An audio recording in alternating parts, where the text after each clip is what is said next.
seeking justice from state-sanctioned violence.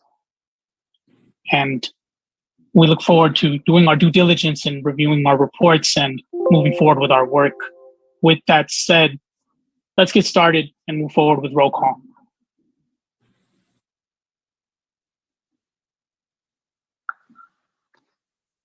Thank you, Chair. Commissioner Abernathy?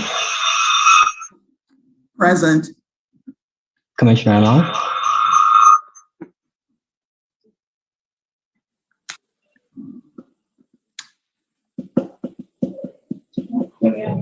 Commissioner Anand? Said present. Commissioner Argento? Present. Commissioner Emmerich Ford? Present. Commissioner Jones?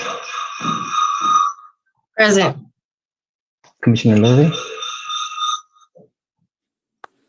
Present. Commissioner Matthews? Present. Commissioner Stacy? Present. Commissioner Verret is absent. Vice Chair Serrano is also absent. Chair Ibanez? Present. Thank you. We have a quorum.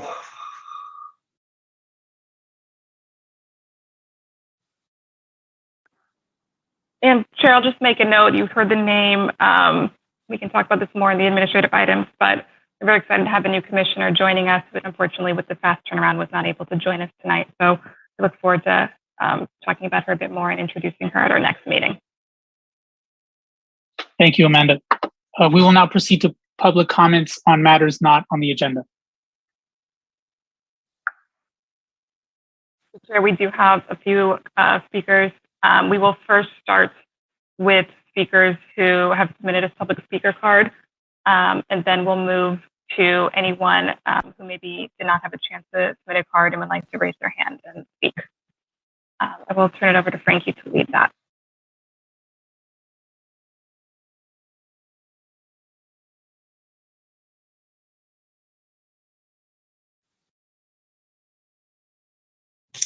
Our first speaker is Nicole Bernard. Do not see her on either. We will move to the next speaker.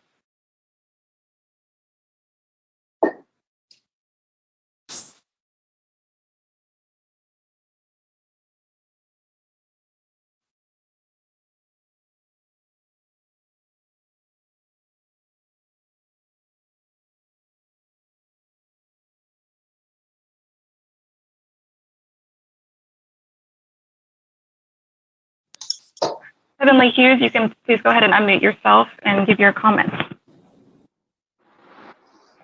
Hello, my name is Heavenly Hughes. I'm really just really saddened about the district attorney's decision about not. Hello, this is Michelle Bonaris. Hello.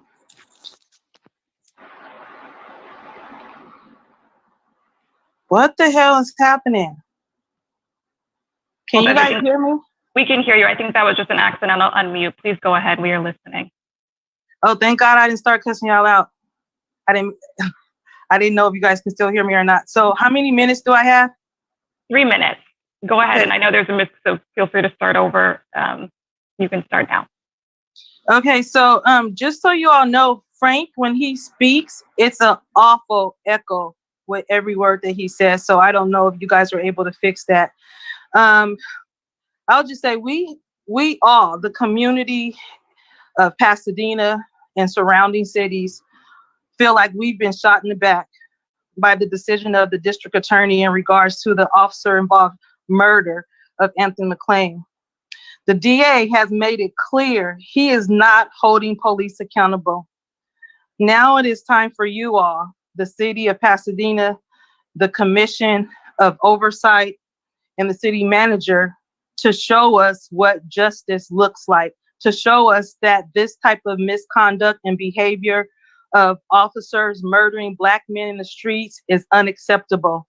Now it is time for the administrative investigation, and we hope that the purpose of this commission can do and use its power to do exactly what it's supposed to do: oversee the police and let the city council know that this type of misconduct within the police department is unacceptable. The family of Anthony McClain is grieving again. And my question is, are you all able to now look at this case since this decision has been made? And we know that the city has continually said that once the DA has done their investigation, then the administrative personnel investigation will be put in place. Please hold police accountable. That's what this commission is for. Thank you. Thank you, Ms. Hughes. As Nicole Bernard joins the meeting, or Lisa Watts, I want to be sure, since we have speaker cards for them, we give them an opportunity to speak. If anyone else would like to speak who has not submitted a speaker card, please feel free to use the raise hand feature. We will.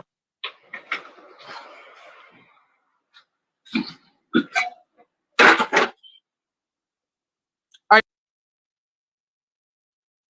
do see another speaker, Adriana Bautista. We will give you your 3 minutes.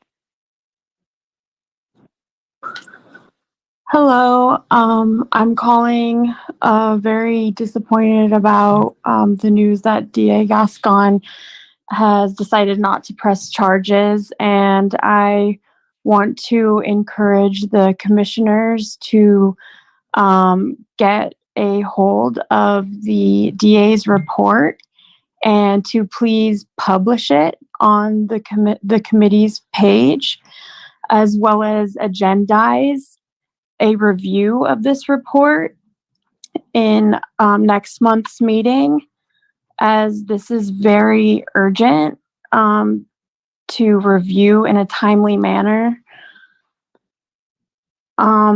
I, along with my comrades and many community members, do not feel this finding is just. Also, with having personally requested multiple public records requests from the Pasadena Police Department, I myself never saw any gun. I never saw any gun thrown. I've seen video footage from multiple angles. I made multiple follow-up requests asking to get video footage or even written documentation or radio documentation regarding when the gun was located and by whom, and that request was never fulfilled. So I'm wondering what the DA is referring to when he says insufficient evidence, because what my experience was holes, gaps, things that just straight up were missing, and it smells very fishy to me. There are different community members, including a commissioner on the Northeast Commission, who has come out and said that it smells like cover-up and it smells like a gun was planted on Anthony McClain because of this inconsistent evidence that has been shown to us, the community members. So this is not over. Pasadena Police Department, just know that this fight is not over. We disagree with the DA, and the DA is wrong. The DA's decision was wrong. Anthony's family deserves his case to be brought to justice, to be brought in front of a court. And Edwin Duma-Gwendon is a murderer. And the other officers involved should also be evaluated. And in addition, I'm concerned that PPD is just gotten because they weigh everything on the DA's investigation, They've just gotten their free pass to say, well, you know what? Our administrative review is a done deal. It's finished because this is what we were waiting for. This is why we were stalling. And that's not right either. Because Edwin Dumagwendon shot Anthony McLean in the back. He was a passenger in a discriminatory traffic stop, which is another issue with PPD's policies. Thank you, Ms. Bautista. You have about 20 more seconds. If you could please wrap up your comments. I yield the rest of my time. Thank you. We have another speaker, Allison Henry.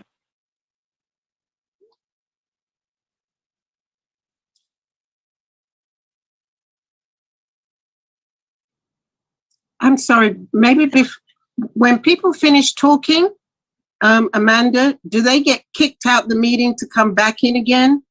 They just leave as panelists. They're still being able to hear everything. They just leave this screen right here. Oh, okay. Thank you. So they can still hear. You're welcome. Ms. Henry, you have 3 minutes. You may go right now. Great, thank you. Good evening, members of the commission. My name is Allison Henry. I live in District 3. You've maybe heard me talking about housing, but I'm just here tonight as a community member. I'm saddened that there were no charges brought against the officer who shot Mr. McLean. And I just wanted to really lift up concerns from the community. We all know that there's some eroded trust between the community and the police. And I would just lift up that the Oversight Commission please follow the recommendation provided by the ad hoc committee with regards to selecting an independent police auditor. Obviously, many in the community have also identified that need, but I would just also ask up that the council really does need to show you all support and voice as an oversight commission. You carry a lot on your shoulders, and the community really wants you to have power in addition to that exercise, that burden. And when you hear stories of violence, you carry a lot for the community. So I'm just really lifting up that the council really needs to give you all the powers it can.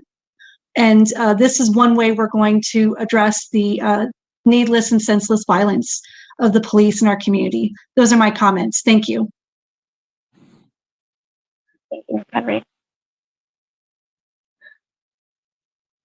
I believe I'll just give anyone one more moment to raise their hand if they'd like to give a public comment. Otherwise, that is all the public comment we have. Chair, if I may just give one update from the city in response to these public comments. I can report that the City Council on Monday will have an agenda item that provides an overview of investigations of officer-involved shootings and the remaining steps. Just to be aware that will be on the agenda. It is not published yet, but it will be published by tomorrow. And that conversation will happen on Monday evening. And while more information will be provided as I have it, I also wanted to let the commission know and the public that we do believe the commission is going to be asked to play a role in the remaining review process of this situation. With that said, we do not have any other speakers on matters not on the agenda. Are we allowed to respond now, or? Yes, you're allowed. I think if the public knows this matter is not on the agenda, so we cannot have a full conversation, but we can give brief remarks if anyone would like to just acknowledge the comment. I want to acknowledge the community for calling in. I want to acknowledge their pain. I want to acknowledge their frustration because it's been a long time. And I want to also acknowledge this space and center them in this space that feels so wrong, but it's still a new beginning. And I hope that the community will support us as much as we need and when we need it, as we unpack everything, because you just don't know what you don't know, right? And this is a journey that none of us have been on before, on both sides.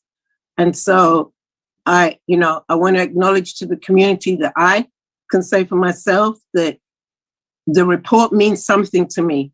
The 30 pages means something to me. I'm reading that report. and I'm going to take it in. I'm going to try and understand it and ask my other commissioners to help me along the way. But that report, I am going to read it. I said, I'm going to read it. It's not just something that came in my email. Thank you. Commissioner, we actually do have one more public comment that we'd like to make sure we take. Hi, I think perhaps my card was not received, so I think I'm just adding my voice to the choir to encourage you all as the Community Police Oversight Commission to be an organized disruptor here. That we are all aching because this echoes a historic injustice, right? And that you've been gathered to be the disruptor, to consider the impact of these decisions on Black and Brown communities especially, that we're asking you to be brave, meticulous, spirited, strategic, and humane, to consider this as your nephew, your son, your cousin, your brother, because these are all of our experiences, and our children, especially for those of us who live on the block where Anthony was murdered, witnessed this process. We witnessed this inhumane act. And so we're asking for you guys to consider all of that and step into this matter with a kind of willingness to be a disruptor here as you represent voices that are both yours and that are bigger than yours. And that you consider that this is why we pushed that this oversight commission was in place. And so thank you, Flo, thank you, Florence, for what it is that you've offered and what it is that you've said, and acknowledging that you are listening and that you are here.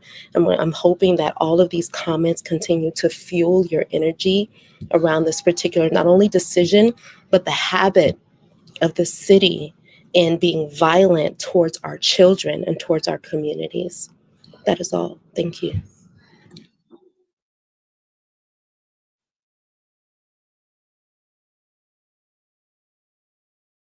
Chair, that seems to be now all of the public comments we have on matters not on the agenda.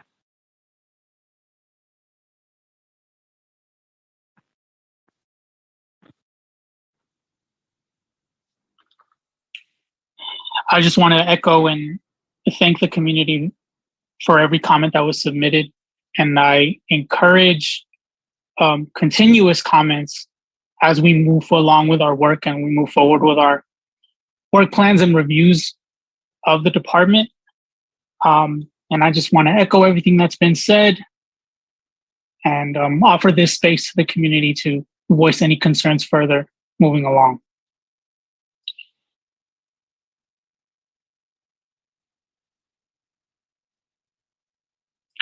If there are no other comments, we will now proceed to the approval of minutes from March 3rd, 2022 agenda. Chair, yes, the minutes were provided in the packet. Just looking for a typical motion and second to approve the minutes from the March 3rd, 2022 regular meeting. I'll move to accept the minutes as written. Second. Thank you. Frankie, can I have a roll call, please? I think we have fixed the problem. Apologies.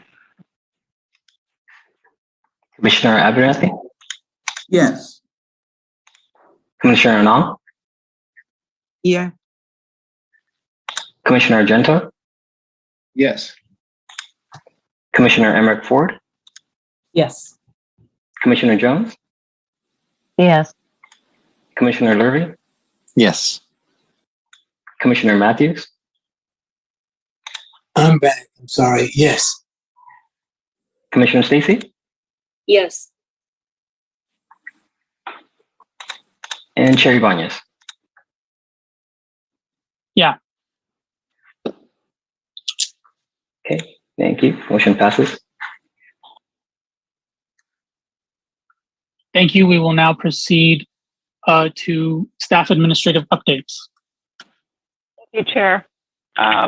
Just a few other items. I mentioned at the beginning of the meeting that we are pleased to have our new commissioner from District 6 officially on board. She was approved at the council meeting on Monday. Her name is Dr. Paula Verrett.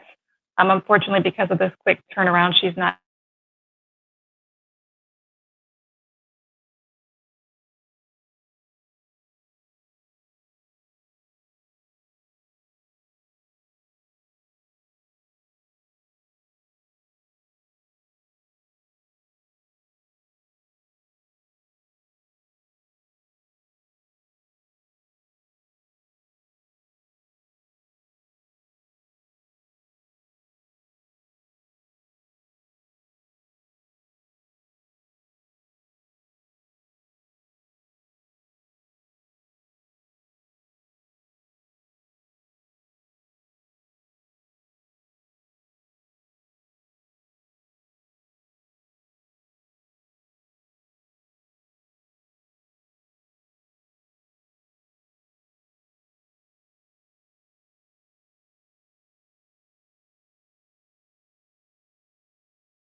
staff and our detectives to know what's going on. Any questions on any of the noteworthy incidents? It's really designed to alert people, to give information to people, specifically our command staff, the oversight commissioner, so that everybody knows what's going on in the city. If no questions on that, we'll go to the next portion, which is we do have one question. Commissioner Jones. Thank you, Chair Barnes. Good evening, Lieutenant. Hi. I did have a question about, because I did have a question about how it's decided what is noteworthy. That is a very extensive list of what is noteworthy. Because of my proximity to community, oftentimes I know about things that happen that I don't see in our noteworthy. Or just driving around town and I see something, I go, oh, I wonder if that's going to be in our noteworthies tomorrow, and we get nothing.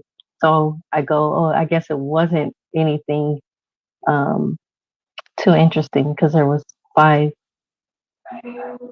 police vehicles, but it couldn't have been too serious if we didn't get a noteworthy. Right. What I'm interested in is how it's decided what's communicated through NIXLE, because thus far I've only seen critical missing elderly and street closure. Okay. So NIXLE isn't utilized for anything else? We'll get to that next. Okay. I'm going to explain the NIXLE, how we do the NIXLE notifications next. Got it. Thanks. For that, unless there's another question on the noteworthy.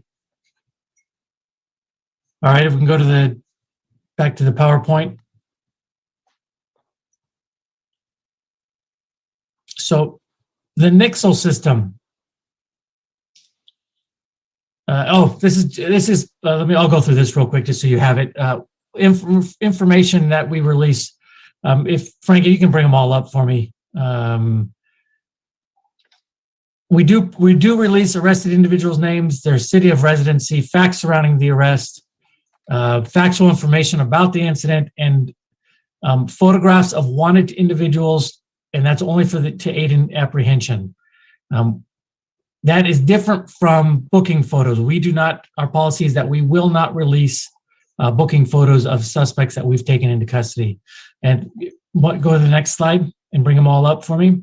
Restricted information, what we don't release in the noteworthies, are criminal history information, any information that could potentially endanger or jeopardize the investigation, specified information of victims, juveniles, officers involved, information pertaining to any type of litigation, information obtained in confidence, privileged information, again, photographs of the arrested persons. So we will not release that on the noteworthy information.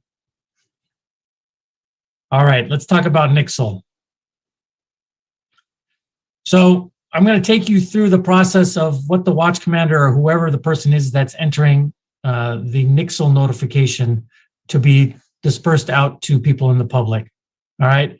As you see at top, we have different message types. We have either an alert, an advisory, or a community message. So the alert is really the most important or most critical notification that we can send out. These are incidents of grave concern for the community, and we want to put out information right away to alert community members know, to let them know that, hey, something's going on in their community, and basically take some kind of action. This would be like, we have an active shooter at a nearby school, stay at home, and we're going to put that on the alert. We rarely use these alerts because we don't have major or critical incidents that often occur.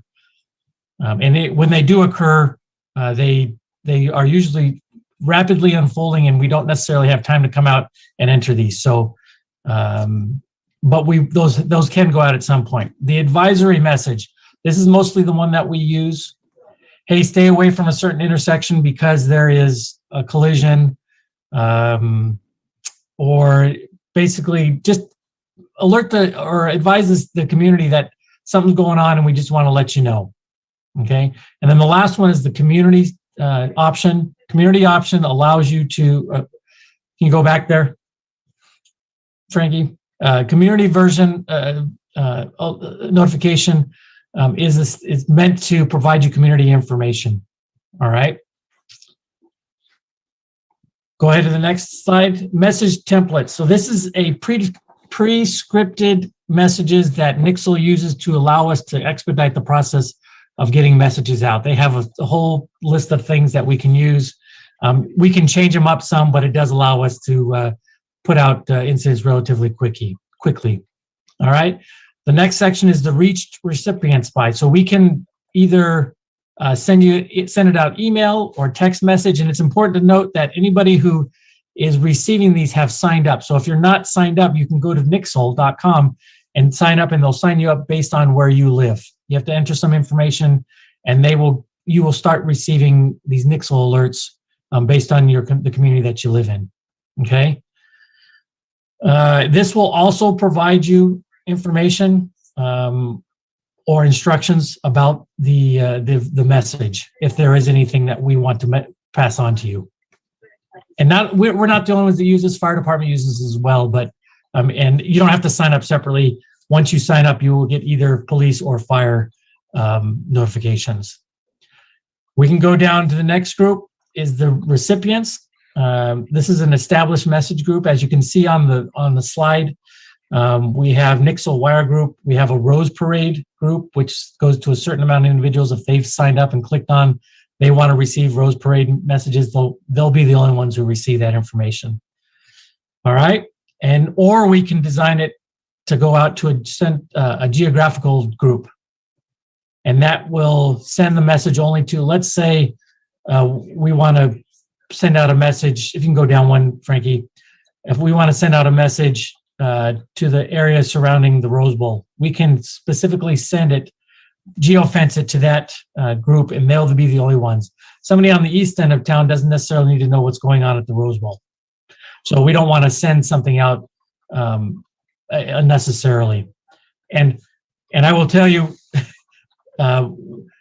we are cautious about when we send these out. We're only going to send them out if necessary, because there have been times where messages have gone out in the middle of the night that didn't necessarily need to go out. It was a community event that we wanted to notify people, and unfortunately, for whatever reason, it got sent out.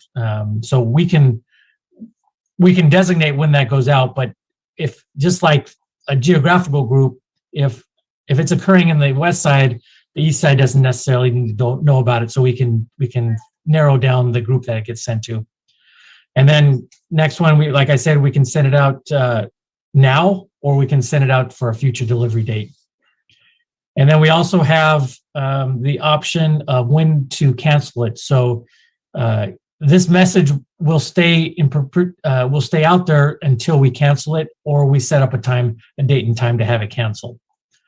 What we try to do, sometimes I'll tell you, we don't always hit the mark on this, but if we have a message, let's say advising people to stay away from the intersection of Lake and Orange Grove because of a traffic collision, once that traffic collision is cleared, we don't always do it. We need to do a better job at it, but we try to send out a message once it's cleared and say, hey, the intersection's clear. And then the last option here is to send it, we can attach to our social media, so that not only sends out via text alert or email, it also is attached to our social media. That's it. That's how the messages get produced. Once we accept the message and once we send it out, you're going to get a message on your cell phone, or you'll get an email depending on how you have signed up. That's NIXLE in a nutshell. We are going to, like I said, we're going to send out messages when need be to advise people. We try to keep everybody as much informed as possible. And I'm not the only one who does this. Anybody who's watching the watch command or working the watch commander's desk can send these messages out. We all have NIXLE accounts. Yes, ma'am. Commissioner Jones. Thank you, Chair Ibanez. Brielle. I still don't understand how it's decided what's going to be relayed via NIXLE. I signed up for NIXLE because in our commission training, as you know, because you were presented, that NIXLE is utilized. And so I signed up for NIXLE in Pasadena, surrounding areas, including the area where I have family in the high desert and my daughter's father lives in the other side of the freeway. So I get notifications from surrounding areas for where he lives, notifications for San Bernardino and the high desert, including a notification where my own family member was found deceased.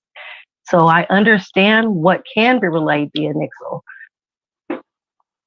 When the officer-involved shooting happened in November, the only NIXLE report was that there were street closures, not anything that explained that there were shots fired, not anything that stated that anyone was, and I understood at that very moment, it was an ongoing investigation and situation. So I'm not looking for all the details up front. There's nothing that screams transparency when it comes to what is being relayed via NIXLE. So I'd like to understand how it's decided what is going to be shared via NIXLE. Because in comparison to surrounding areas, I get nothing from our own city. Yeah, so we send out information via NIXLE when there's going to be an impact on the community, such as traffic collisions, critical incidents, those types of things. On the November officer-involved shooting out on the East End, that message got sent out because by the time that we actually, things calmed down, I guess, or things had stabilized, what we did was we sent out a message to alert people about the traffic collision, about the street closures. Because at that point, that's what we were dealing with. It was going to be an investigation, and it should have said, and I don't recall what was exactly sent out on that one. It should have been police activity occurring, stay away from the area, or something similar to that. And I don't know, Esprit, maybe you can help me with what was put out on that. It should have been more than just street closures. It should have been street closures because of police activity.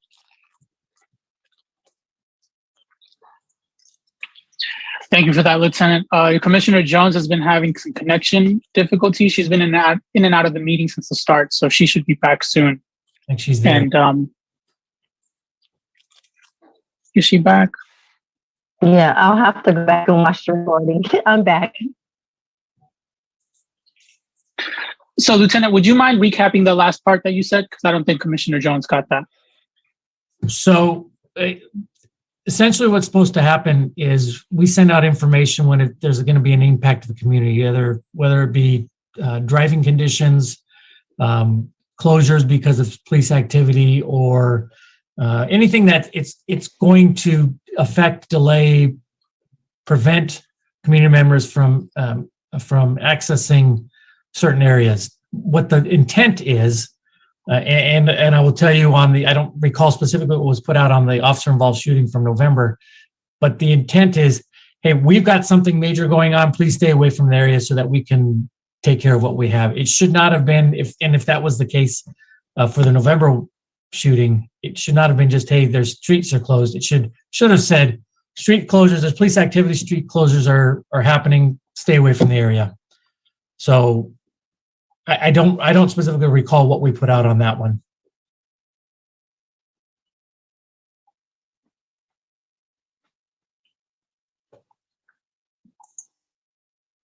What? And I guess I can wait for her to come back on, but we don't always put out information constantly about everything that's going on because it happens so quickly that there is by the time we put the information out via NIXLE, the situation or the incident's going to be over.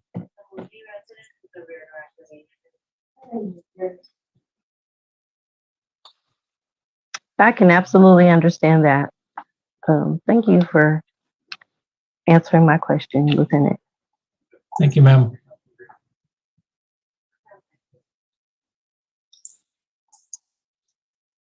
Any other questions?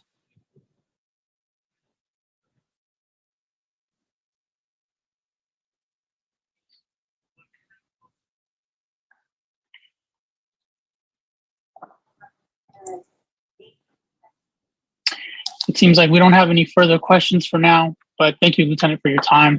We will now move forward with agenda item 7. Chair, I just want to make sure there's a chance for public comments if anyone has any. I do not see any speaker cards. I just want to be sure if anyone would like to speak. We do have Ms. Bautista. Moment, please, while we get her.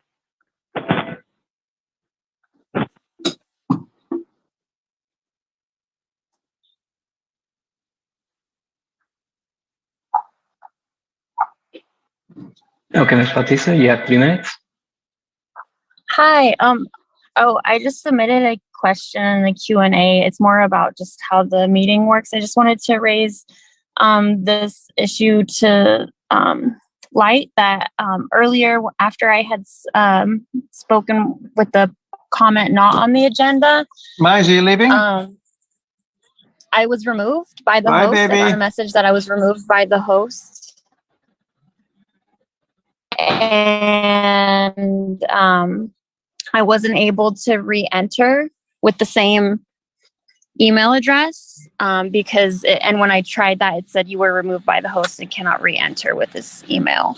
So then I tried a new email address and it let me re-enter. But I just wanted to let that know. I don't know if I was intentionally removed by a host or if that was like an accident, but it can prevent people from re-entering if. Ms. Bautista, thank you for bringing that to our attention. I completely apologize. I believe that was an accidental mistake. Instead of removing you as a panelist, we accidentally hit the wrong button. We'll be very aware of that. You were in no way removed, and I'm thankful you found your way back in. My apologies on that. We will be sure to be careful on that in the future. I think that happened to a couple of people as well, that they got that sign saying that they were removed and could not come back in. If anyone needs to come back in, they can always call into with the number. Again, apologies. We'll make sure we have the right button we're pressing here. Again, very, very apologize.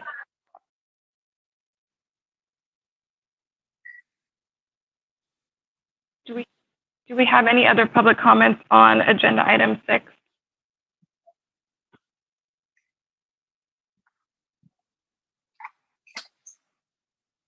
Do not see any. So with that said, Chair, I believe we can move on to the next agenda item if there's no further comments.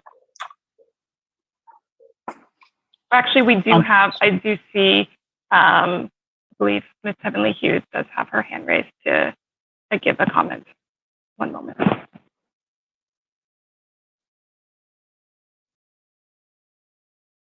Hello, Amanda?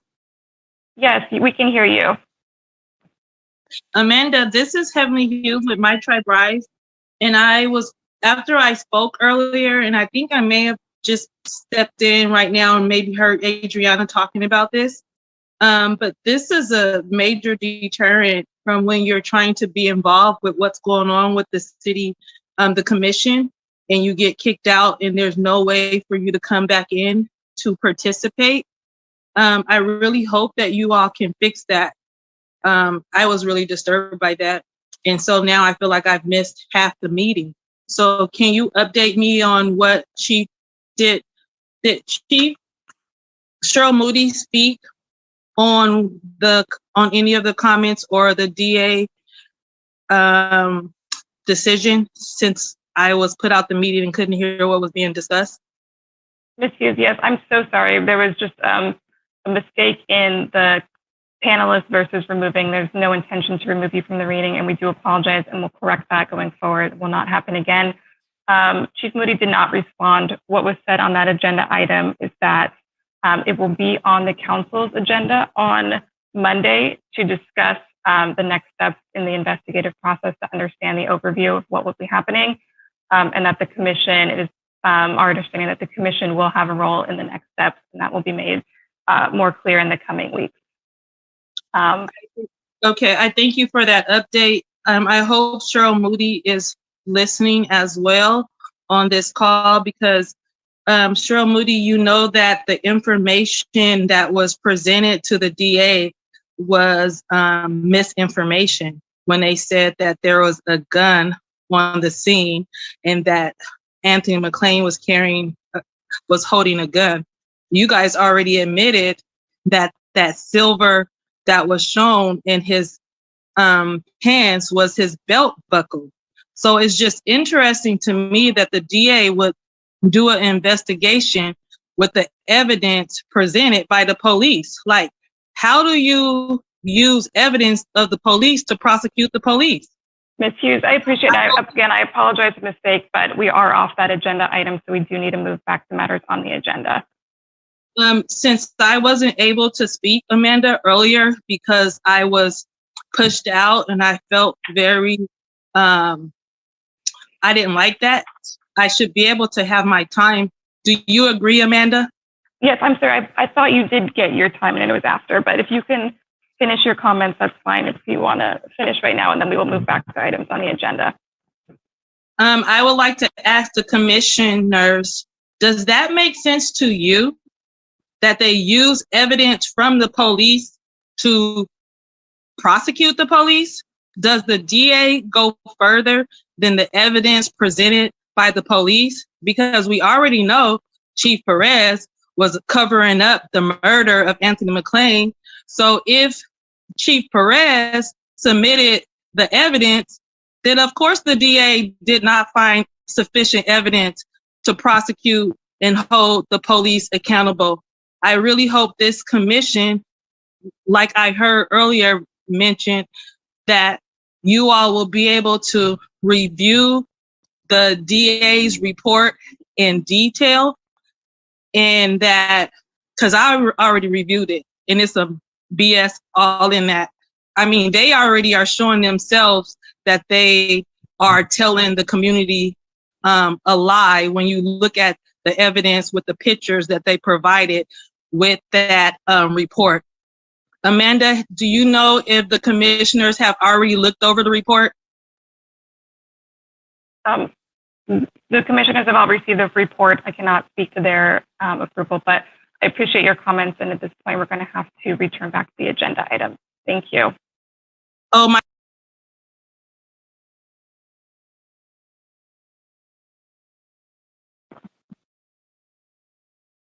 And again, our apologies for the mismanagement of Zoom. It was not our intention to remove anyone from the meeting, and we're glad everyone found their way back.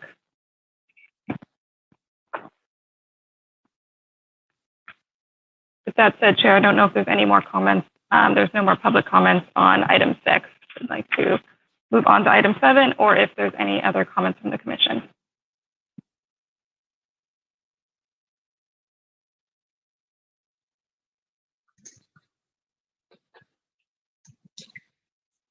Commissioner Argento.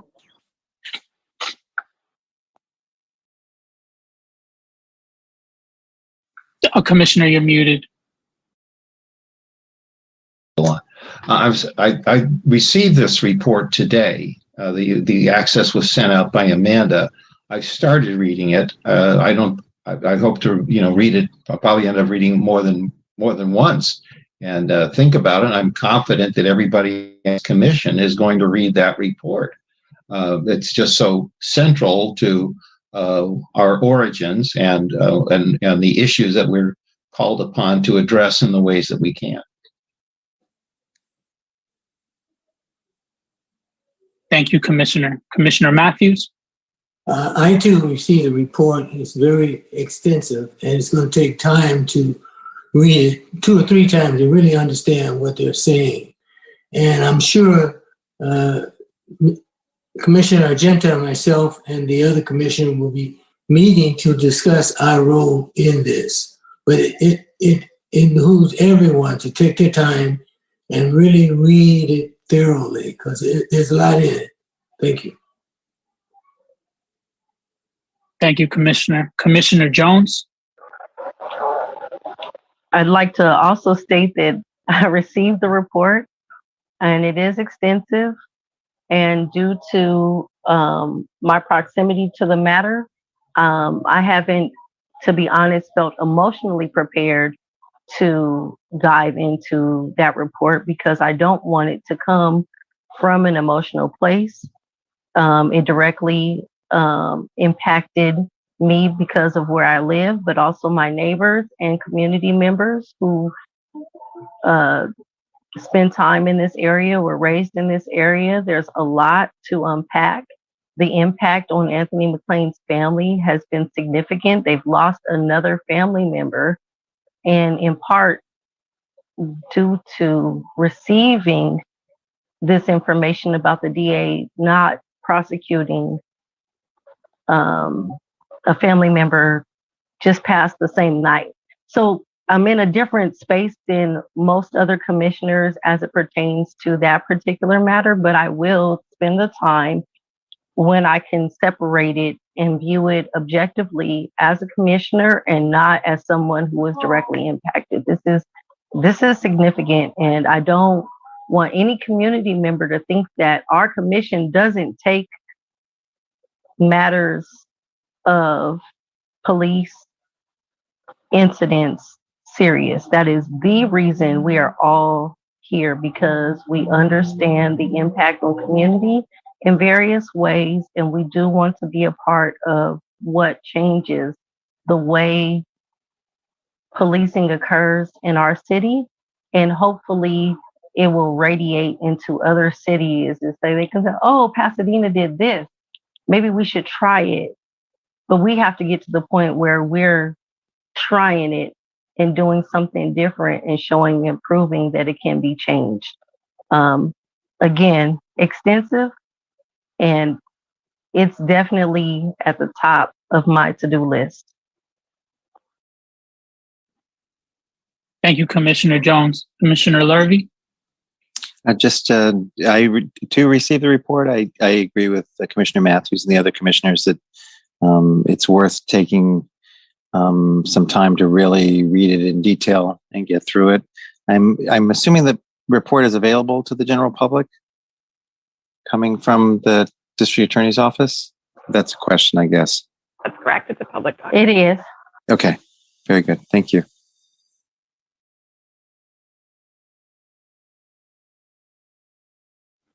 Thank you, Commissioner. Commissioner Anong? This is more just to reiterate what I said earlier, and some of you that got kicked off probably didn't hear.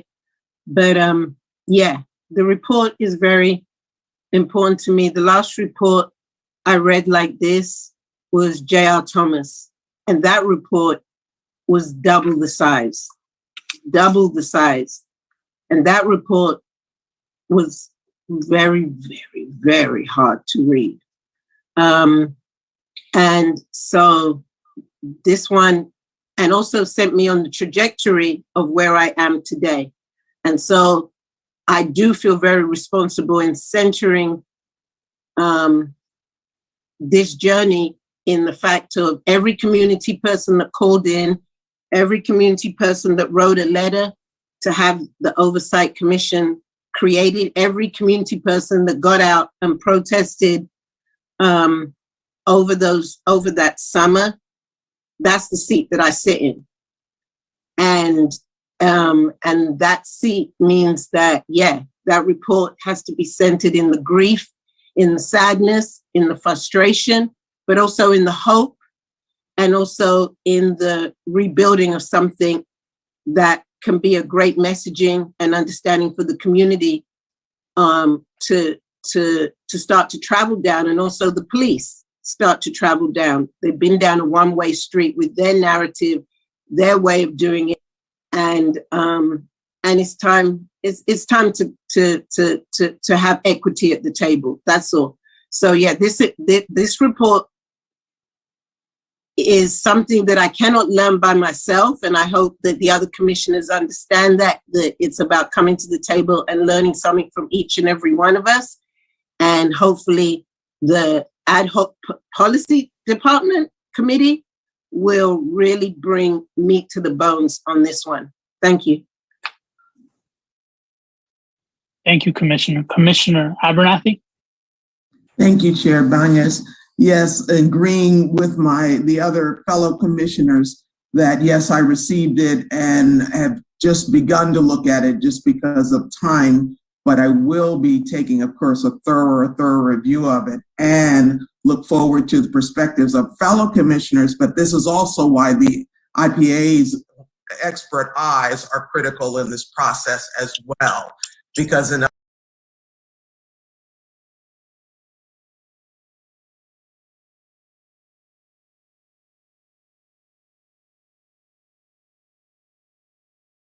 on bias-free policing and use of force and policy implications, very central to this kind of review. So wanted to add that. You're muted, Commissioner. Oh, sorry. Sorry. There was a request for, I know it's publicly available, but it can be important for it to be perhaps multiple places so people have access. So there was a request for it to be on our site or whatever. Is that going to happen, Chair Banez, or maybe it already has? I don't know.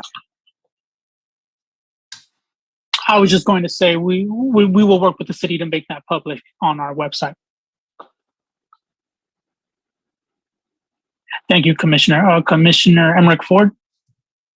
Thank you, Chair Banez. I would just echo what the other commissioner said, and it's not only looking at this current situation, hoping that we can work with the Pasadena Police Department as they start their administrative, but continue a same parallel path to make sure that incidents like this don't happen in the future. And by us working to develop policies, enhance those policies that the police department have, and really focus on issues that are important to the community and making sure that the police department hears that, and us shaping the policy for the future, I think will be very important. And so to do that, we not only need to look at what's happened in the past, but particularly this instance. And so I did receive the report, have read it, and just want to echo what Commissioner Abernathy has said, is that I do think it's critical that we get the IEPA on board as an expert to help us push this even further. It is a huge priority. Thank you, Commissioner. I just want to add to the community, I just want to say thank you for bringing in your comments. And I want to emphasize that these meetings are a lot better when you are here. We realize the value of your time, and we thank you for giving that to us here in this space. And we encourage you to continue to come, because I can, speaking for myself, our goal is to center your voices in these meetings. And I can tell you right now that these meetings are so much better when you are here, because we understand the feelings of city officials taking up this space. And I think it's because of that, it is even more imperative that you are here to counteract that voice. And I just want to say thank you for your time.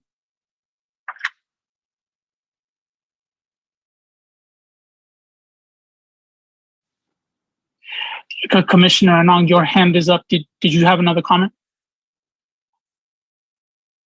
Commissioner Argento?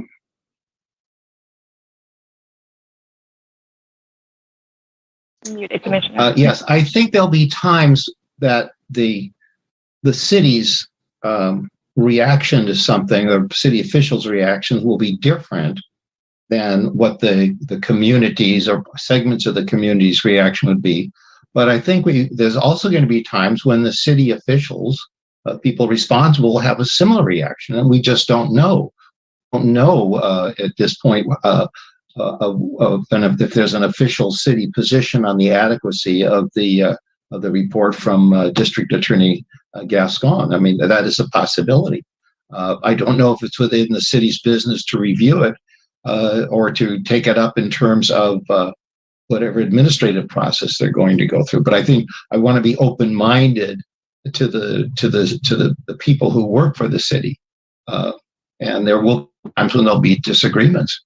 I'm assuming good faith. Thank you, Commissioner.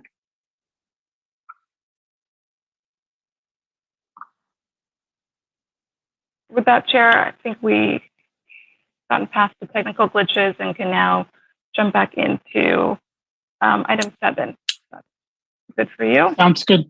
Yeah, we will now proceed to item 7. Thanks, Walt.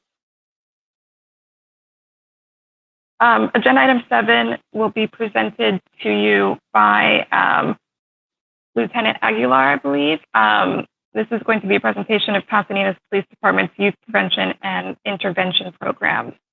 of course, with an opportunity for questions from the commission after. Yeah, thank you, Amanda. Okay, just like Amanda said, I'm going to go ahead and present on our efforts in regards to youth prevention and interventions programs. Next, the community relations, in an effort to increase our prevention and intervention efforts, we provide an array of special events intended to serve the ongoing annual programs, presentations, and special events. And what we're trying to do is just put basically together stuff for the community in order for us to better serve. Next. The 5 youth programs that I want to concentrate on are PAL, our Pasadena Activities League, our Explorers, our Kids Safety, our Public Safety, and our Summer Leadership Academy. Next. I'll start with the PALS, which is our Pasadena Activities League. It basically, the reason it exists is to enhance the lives of our young people. It's been in existence since 1999. It has served over 4,000 of our youth here in the city of Pasadena. We offer tutoring services, music room, meditation room, art, robotics, STEM, culinary arts, teen center, computer lab, and multi-purpose rooms. It's extremely affordable for families in Pasadena at an annual cost of $50. It's from the hours of around 12 to 6 p.m. We also employ youth advisors, and they're there to communicate positive values, to mentor these young people. These youth advisors are non-sworn. They're from the ages of 18 and 25, and they're also have to be enrolled in college. Next. Continuing with PAL here, we utilize programming to introduce mentoring and teaching opportunities to provide more of a tangible learning experience. We also offer guided tours such as museums, zoos, and field trips just to give them that outside experience outside the city. Next. I want to next talk about our Police Explorer program, which is the Post-19. Basically, it provides an opportunity for youth here in Pasadena between the ages of 14 and 21 years old. They meet twice here at the police department. It's every second and fourth Wednesdays from the hours of 6 p.m. to 8:30 p.m. They work weekend details.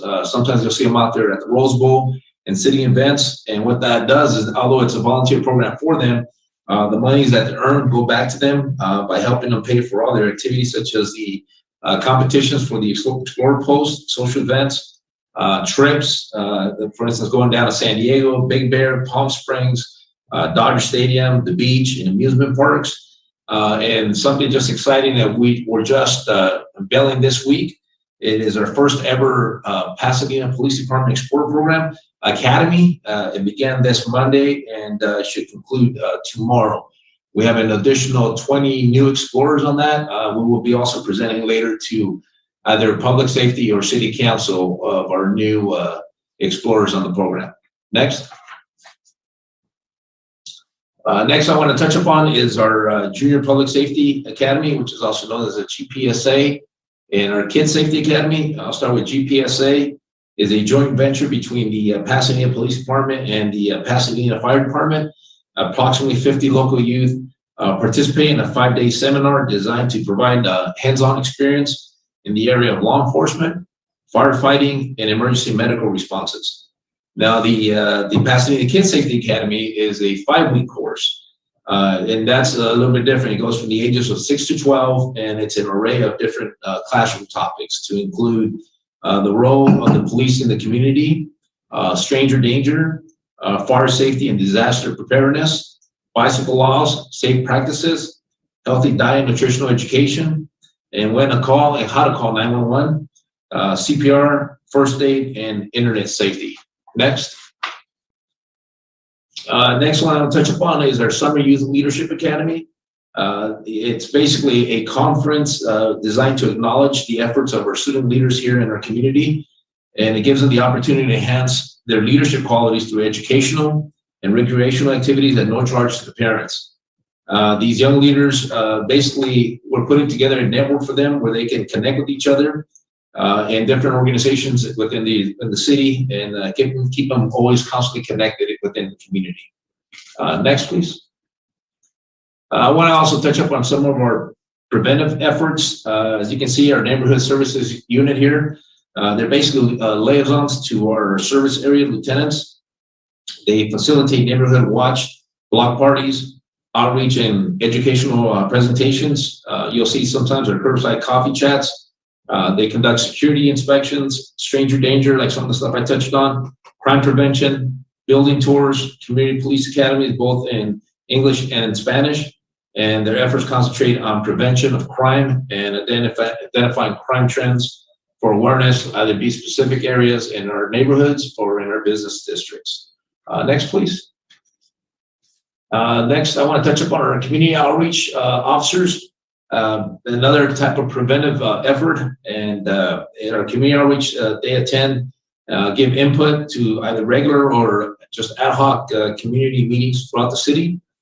They provide that objectivity during SA instances where we have conflict between neighbors, again, in a preventive effort, offering suggestions and even mediation, and try to basically resolve that conflict. They manage a variety of ongoing and annual projects such as critical incident management, hate crime outreach. So anytime we have any hate crime within the city, basically we have a protocol here in community relations, basically a step for the different steps for the victims where we offer them different services based on the trauma that they suffered. We also do business watch, active shooter training. That's mostly for businesses, schools. So that's throughout the city of Pasadena, and our business watch, which we concentrate on crime prevention. Next, please. And one of our preventive community engagements, which was our first, last year was our first annual, which was pretty exciting. We launched what we call the reverse trick-or-treat coloring contest program. Basically, we celebrated a safe Halloween, although amid the coronavirus last year. The way it works is participants were instructed to download, print an official PPD coloring page that we created and posted on our different websites through Facebook, Instagram, and NIXLE. They were to color the page on however they wanted, their unique way, and take that coloring page to their window. Mostly what we instructed was basically the front window of their home, so it was visible from the street. And beginning of the week of Halloween, running through Halloween, our officers on patrol and our section and another section of the department were instructed to be on the lookout for these drawings. And as they drove the city, if they spotted one of these, the officers left behind Halloween trick-or-treat bags. We were able to distribute 500 trick-or-treat bags. They contained treats, small toys, stickers, and safety tips. This was a huge hit. We actually ran out of bags, so we're going to prepare better this year and try to get more. Next, please. And then I want to touch up on our volunteers, which are very vital to our preventive efforts. Our Citizens Assisting Pasadena Police, which is short for CAP. They are specially trained volunteers who provide uniform, non-enforcement services, patrolling both residential and commercial areas to provide that extra service, kind of like those eyes and ears for our police department, and not only that, for our community, so they have community engagement.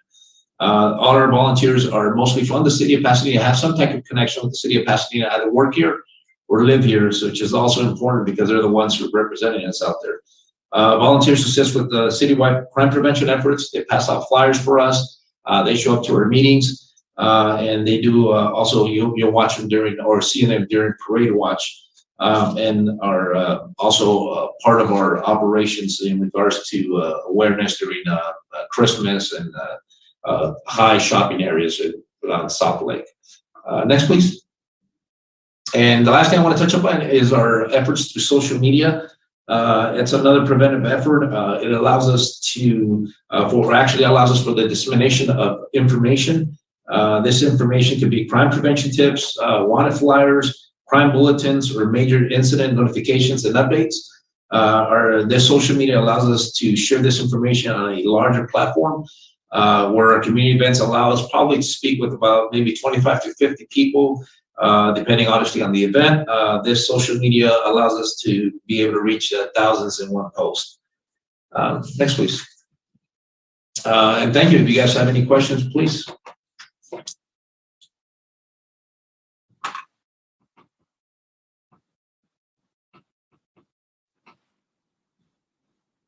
Thank you for that, Lieutenant. One of the intervention programs that I didn't see too much in the presentation was the gang intervention program. And I understand that that doesn't fall within directly under the police department, but that is something that the police department works with, correct?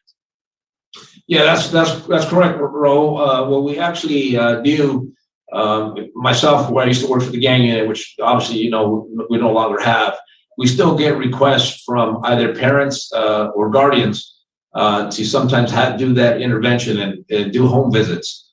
Obviously, COVID has slowed us down. It's been a while since we did COVID. There's some families who are still not very comfortable with that, but that is also something that we do provide. And the nice thing about that, it becomes a mentoring type of situation.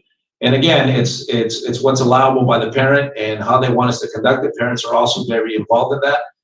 In my past experiences, that's been extremely effective.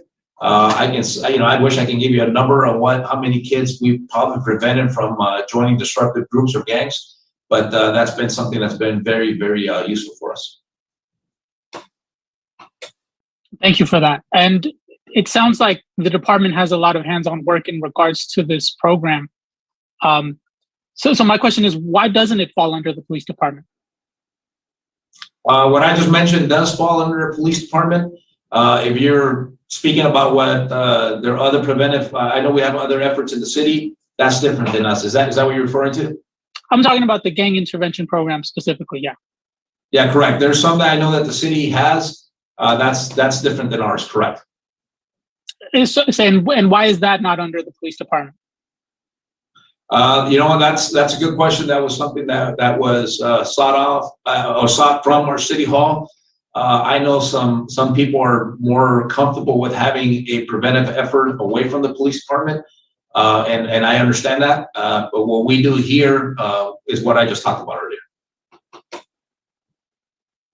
I see. Thank you, Commissioner Anand. Hey, thank you, Lieutenant Aguilar. Thank you for that presentation.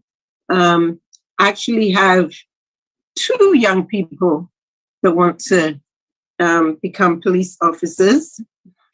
I'm trying to talk them out of it, for real. No, they want to be police officers, moving into elementary. So we're going to connect their families and you guys together. But one thing I wanted to heads up is La Pintoresca Park is going to be closed this summer, right? It's not going to be ready for when school is out.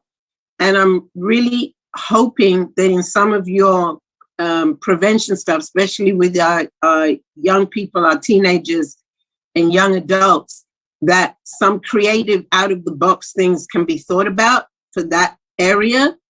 As well, out of your presentation, and sometimes stuff that looks like police, but maybe isn't, all police sometimes is the way, and sometimes,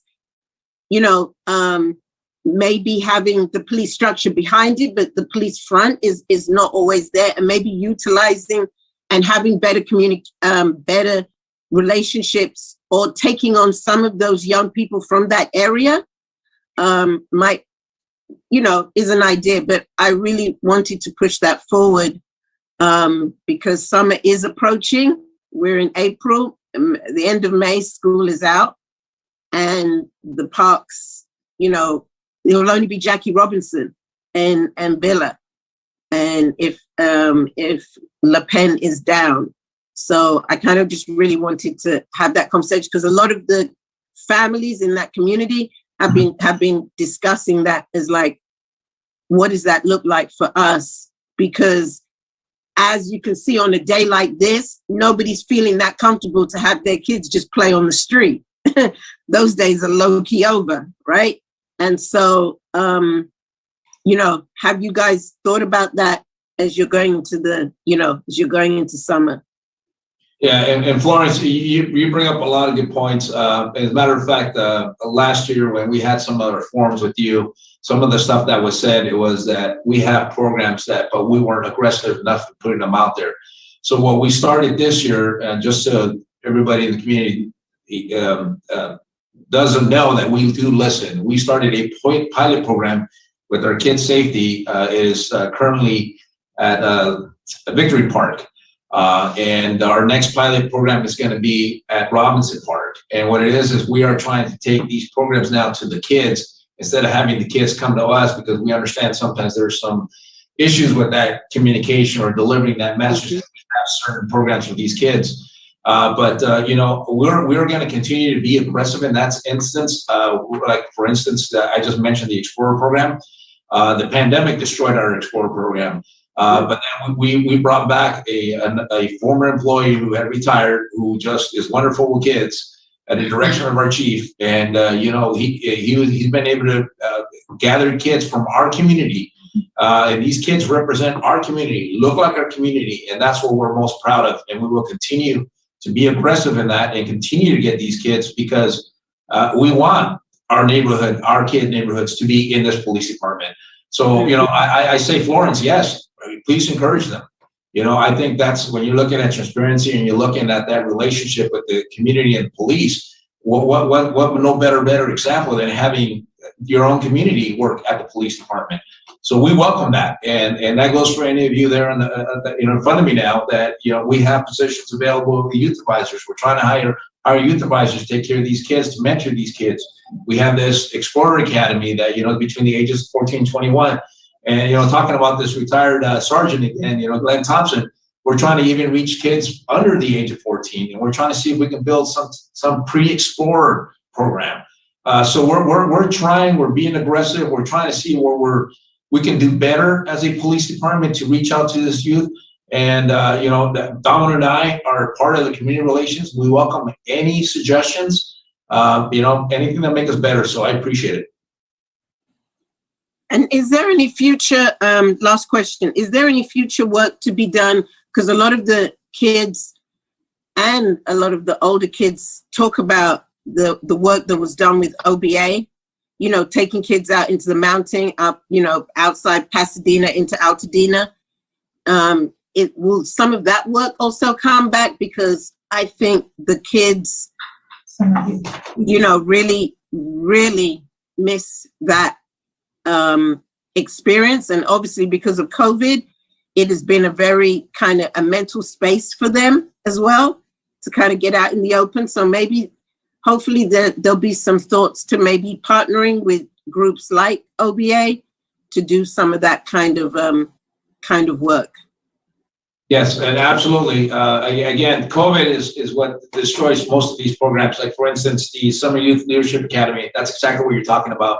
Having those experiences, you know, outside a room, outside, you know, their house, and just being able to experience nature and experience being with other kids and just being exposed to other cultures. That's what we're bringing back this year. So, yes, that's one of the programs that I spoke about. Okay, last question, right? Last question. Yeah, has the police ever decided to do the stuff with some of the fosters and also some of the kids who Commissioner Rao, you might be able to say this better, but some of the kids that have come out the system and maybe listen to their stories and partner with the foster youth, because I feel like that there is this gap where they feel dropped, right? And maybe not all police is going to be their savior, but maybe something could be seen there that could be worked on with our foster homes and with our youth that are coming out of the system. And I believe Officer, you know, because I know Officer Clausen was going in the jails and doing great work with the work. Talking about reintegration. Yeah, the reintegration, because I know we have the thing at Flintridge, which is great, which is the apprentice, but there's so many other things that could be, whether it's culinary, whether it's, you know, woodworking, whether it's other things that could be brought on, that maybe could be brought to the table, that you guys could be collaborators on, especially in that space of foster and youth coming back out the system. Yeah, absolutely. We're open to anything that's going to enhance our youth. The nice thing about what you guys are hearing from us is both Sergeant Scott Jackson and myself, we're both explorers. And I know personally what the benefit, huge benefit of having youth programs in the neighborhood I grew up in. And because of those opportunities that I got, and I was able to basically see outside my neighborhood and see what was out there. Those are just experiences that I know were extremely beneficial to me personally. So you have two people who have been there and know this. So again, it's something that we will love to, if you guys have any ideas, anything, any organizations, we will welcome them. And please, most of you have my personal number. Please get a hold of me, contact me, get a hold of Sergeant Scott Jackson. We are very open to all these ideas. They say don't contact you after 5. Well, that's not true. You've called me many times after 5.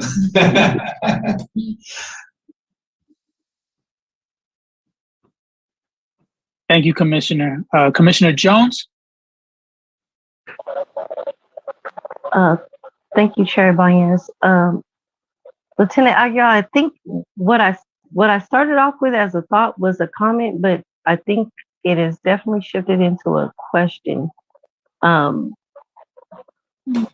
Oftentimes in communities that look like Northwest specifically, it has to do with the amount of trust that community members have for law enforcement in general. And we're in a really tricky space and time. I'd like to understand the steps that the wellness unit has taken now to shift those relationships to get to being viewed as trustworthy in these spaces. Yeah, a good question, Spree. Actually, Sergeant Scott Jackson is going to present. You're going to be very happy with what you hear. We are, again, doing several things to have that connection in regards to wellness, and she'll be presenting when it's her turn. Wonderful. In addition to Thompson, are there any other retirees that you've reeled back in or considering reeling back into?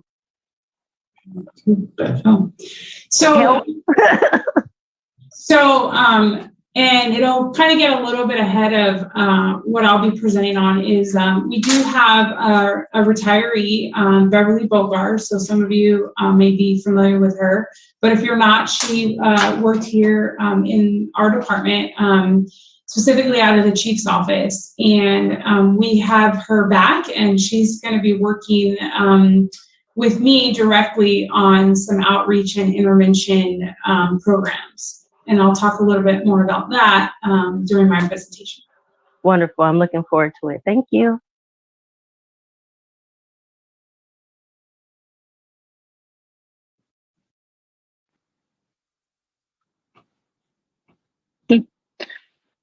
Commissioner Anang?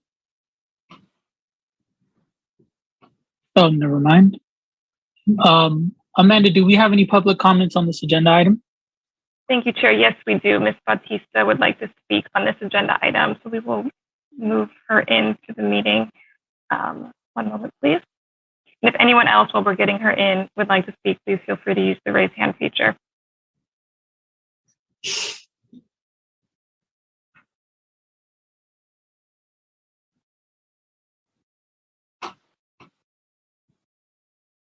Ms. Bautista, go ahead.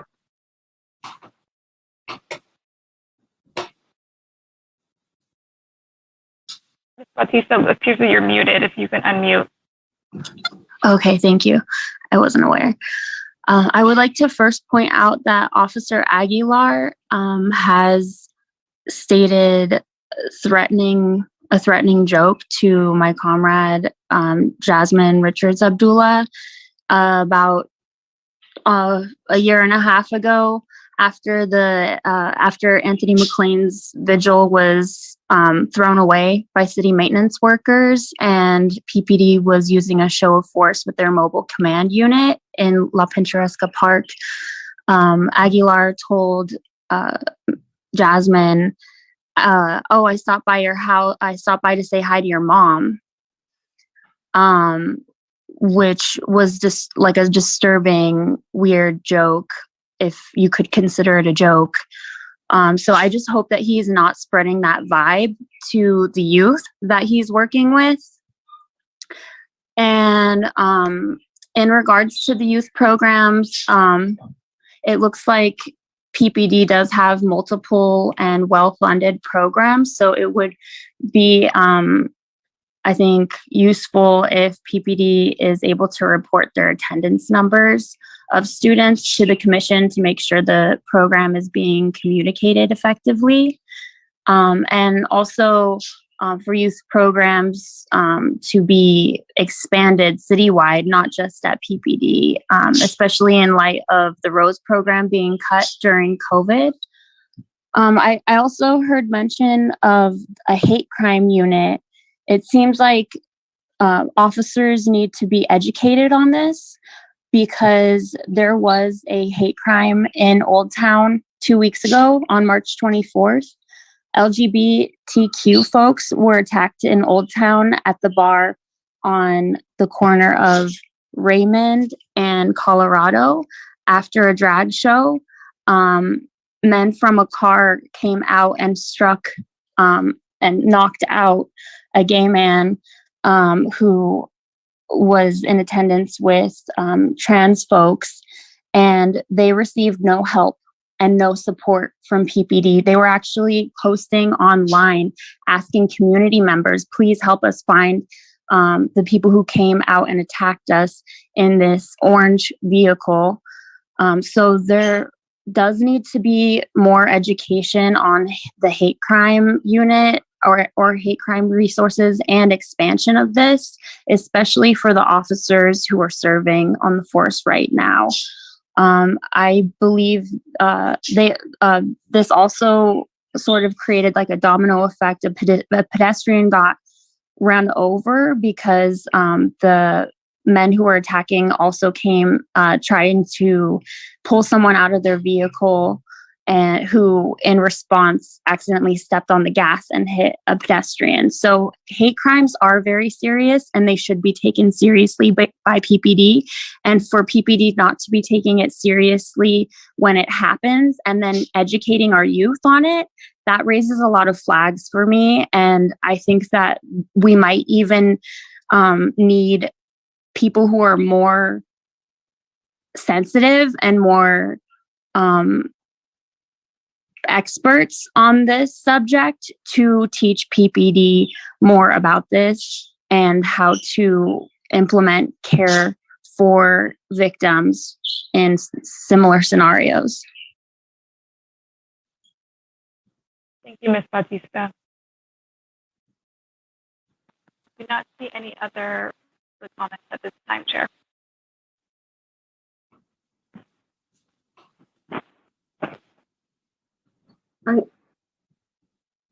Commissioner Anang. I just wanted to comment to Ms. Baptista's thing, and I'm very much sure that the PAL and all the programs of the police, you know, have a whole lot of data, right? And so I do think that it would be good, you know, to be able to present also the data that goes with the programs, which would, you know, help. I mean, it helps funding for you guys anyway, but it would just help the scope for people to see how broad and wide you guys' reach is in the different programs than just presenting the programs and sometimes having a picture. But if once you see the data and what's been done over a certain amount of time, I think that also brings it, I think it brings it to life as well. So maybe, you know, I adhere on that comment that she made for the data, which I'm sure you guys have. it's just never really presented that way. But I think it would be good moving forward, because I think any program that the city does that is, you know, whether it's the PALS or any other thing, is data driven. And that's what proves to people that you're doing the work and you're out in the community and you're, you know, touching lives. You don't have to name no names, but you know, it was Black, you know, it was Latinx, you know, it was LGBT, you know, it was trans, you know, it was all of those things. And they make it more holistic when people hear it. So that's, I kind of agree on that point, but I'm sure you guys have that data. Yeah, and you know, Florence, you bring up some good points, and I'll go over a quick few numbers just for you guys. For instance, in regards to our PAL, we have well over 100 registered to the program. On a consistent basis, we have over 60 kids at any given time. For the Explorer program, like I said, it was because of COVID, the Explorer was non-existent. We're about 25 now. Kids Safety, we're about 20. Public Safety Academy, the goal is 50. And then our summer program, anywhere between 20 and 30 kids. And something I did touch up on, for instance, PAL, since its existence since '99, we've served over 4,000 kids. And the nice thing about PAL, most of those kids, I would say 99%, are Pasadena resident kids. And that offers, like you said, it offers those services to these kids. And thank you for asking. Yes, absolutely. I think that's something that we need to do better and give those numbers so it's more tangible.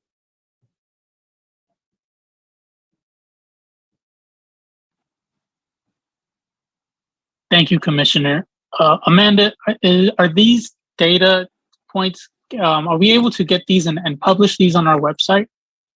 Yeah, I think if you would like to request from the department for them to send them, we can definitely send it to the commission and make it public. Yeah, if we could start with requesting data points on who the department services in these programs based on race, gender, class, and residency, I think that would be a great start.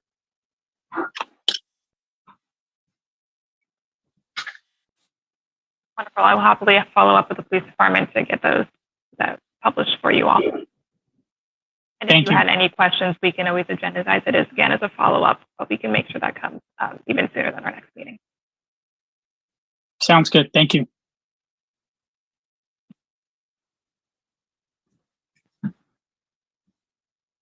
If there are no further comments, then we shall now proceed to agenda item 8.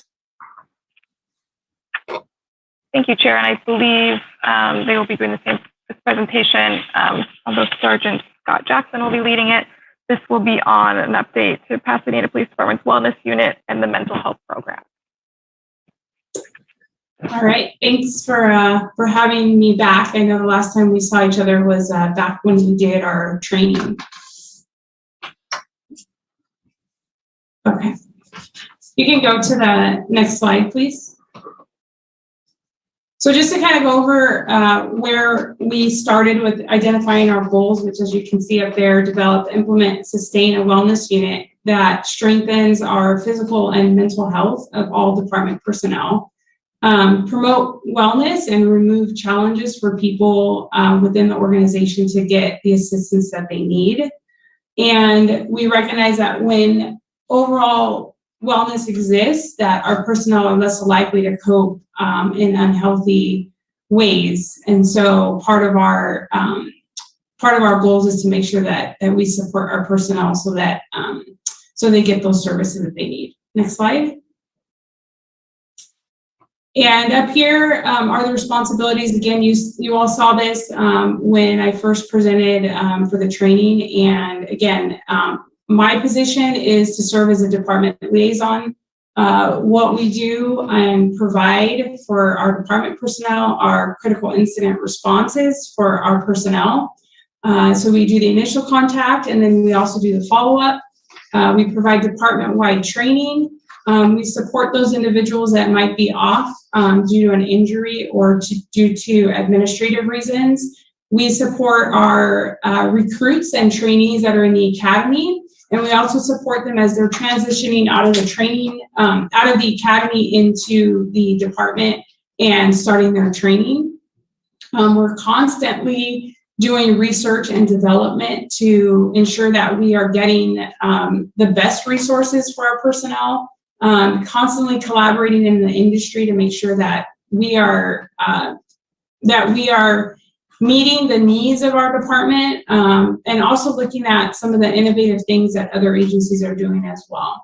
And as you can see, the last one there is community response, and I'll talk more about that in the next couple of slides. Next slide, please.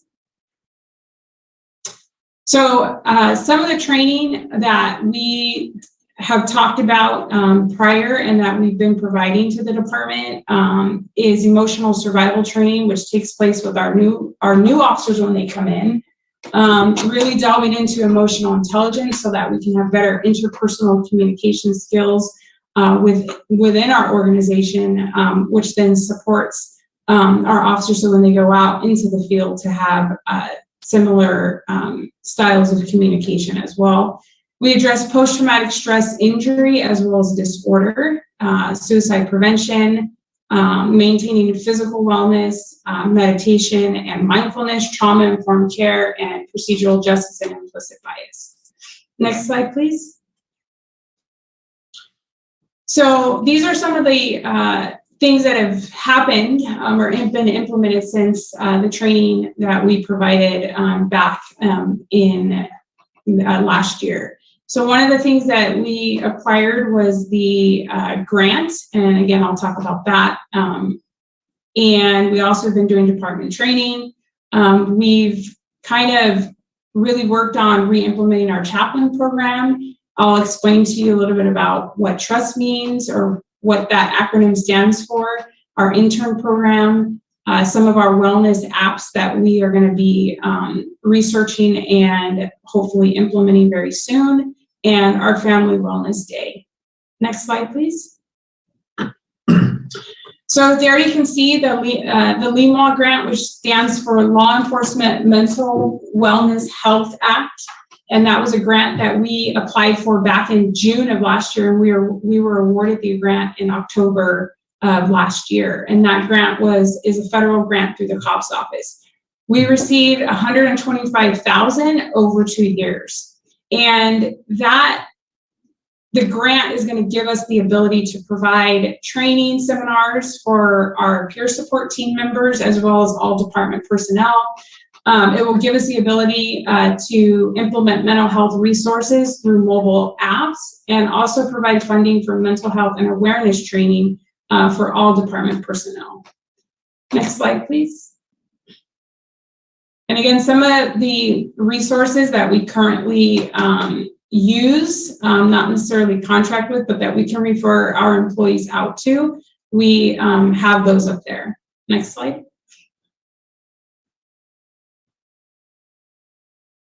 So I wanted to highlight some of the department training that we have done. So one of the trainings that we have kind of gone and talked to our patrol officers specifically about, as well as other department personnel, is our peer support team, why we exist, what we do for our employees, and how we can support them.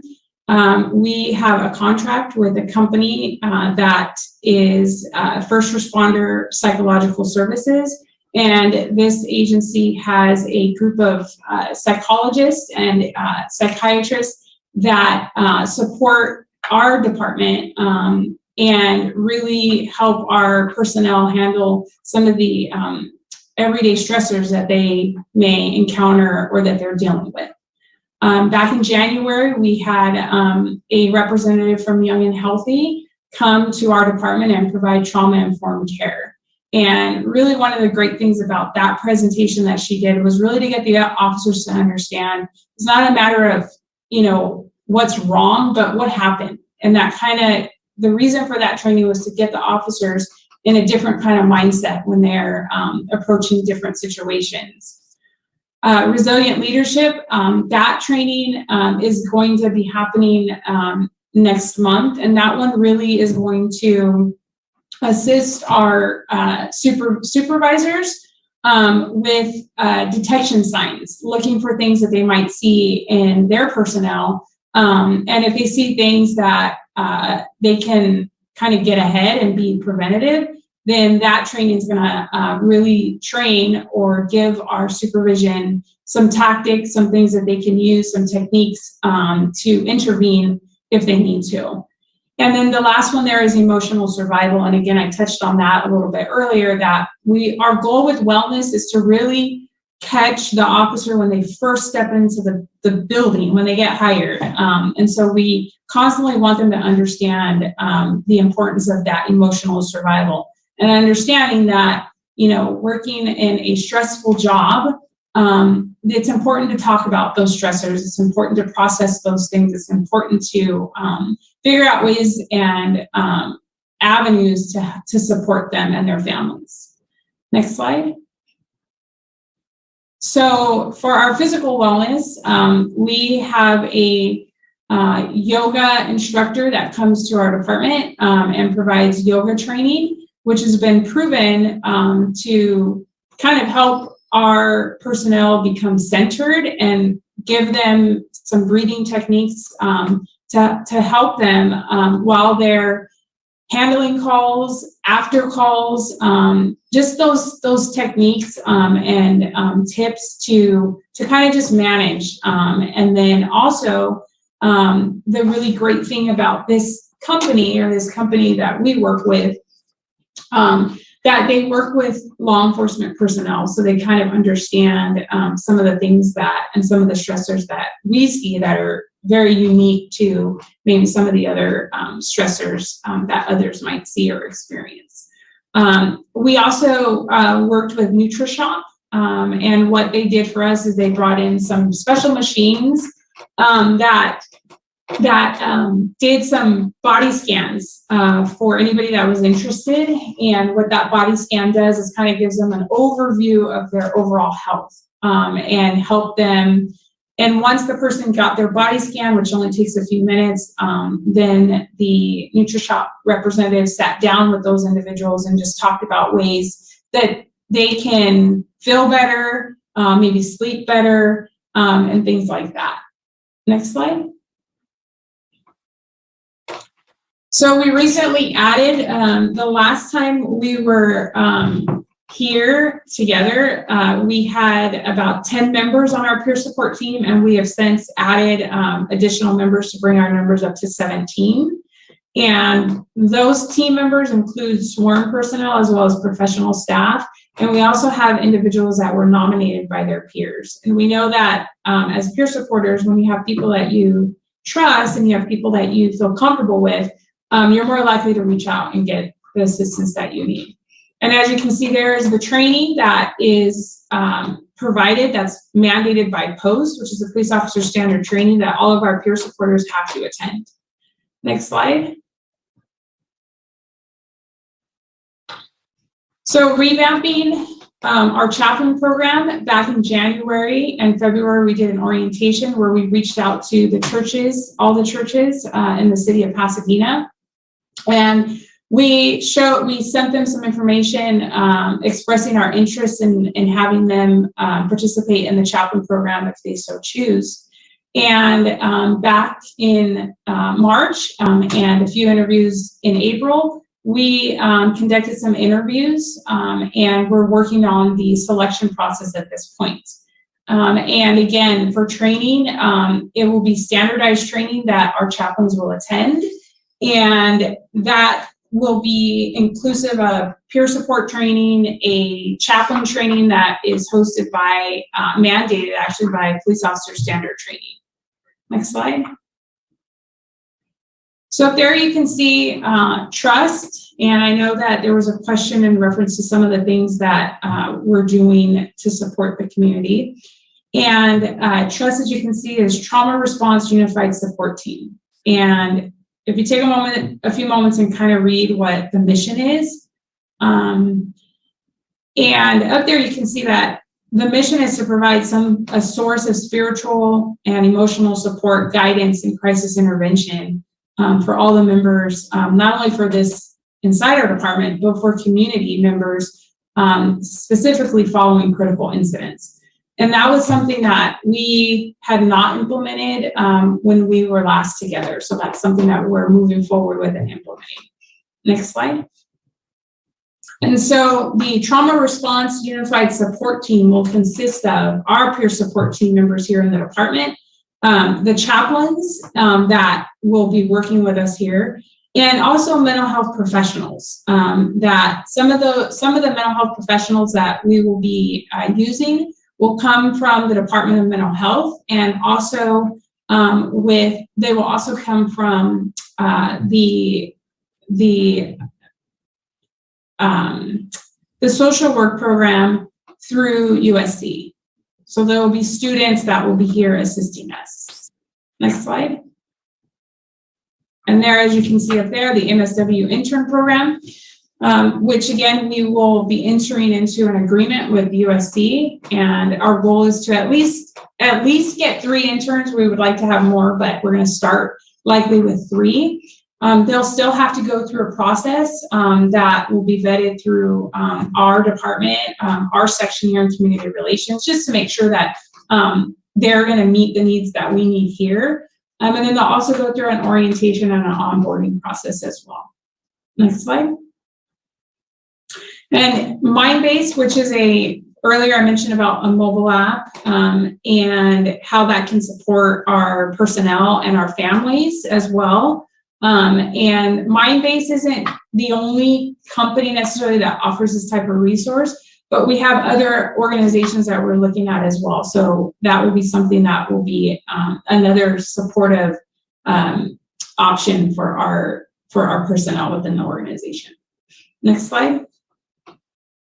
And here we have our Family Wellness Day, which we haven't solidified the dates on it, but it will be sometime in May.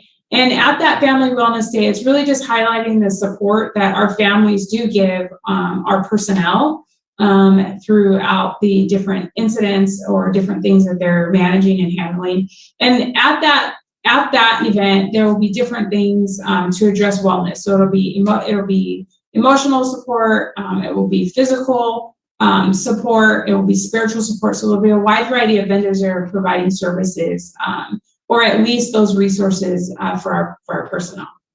Next slide.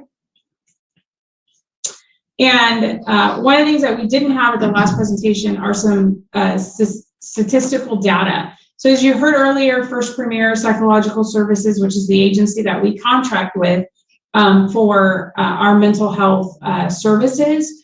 And what you see up there, and this is over about a 6-month period, the clinicians there at that organization provided approximately 45 hours of time with our personnel. And that would include consults, one-on-one sessions, and debriefs. And then as you can see there, peer support team contacts, and that's the contacts that our peer support team have done with personnel within the department. So it could be one-on-one with them, it could be in a group setting, but that's an approximate number there where we do, where you see there we have about 10 hours per month at about 6 months.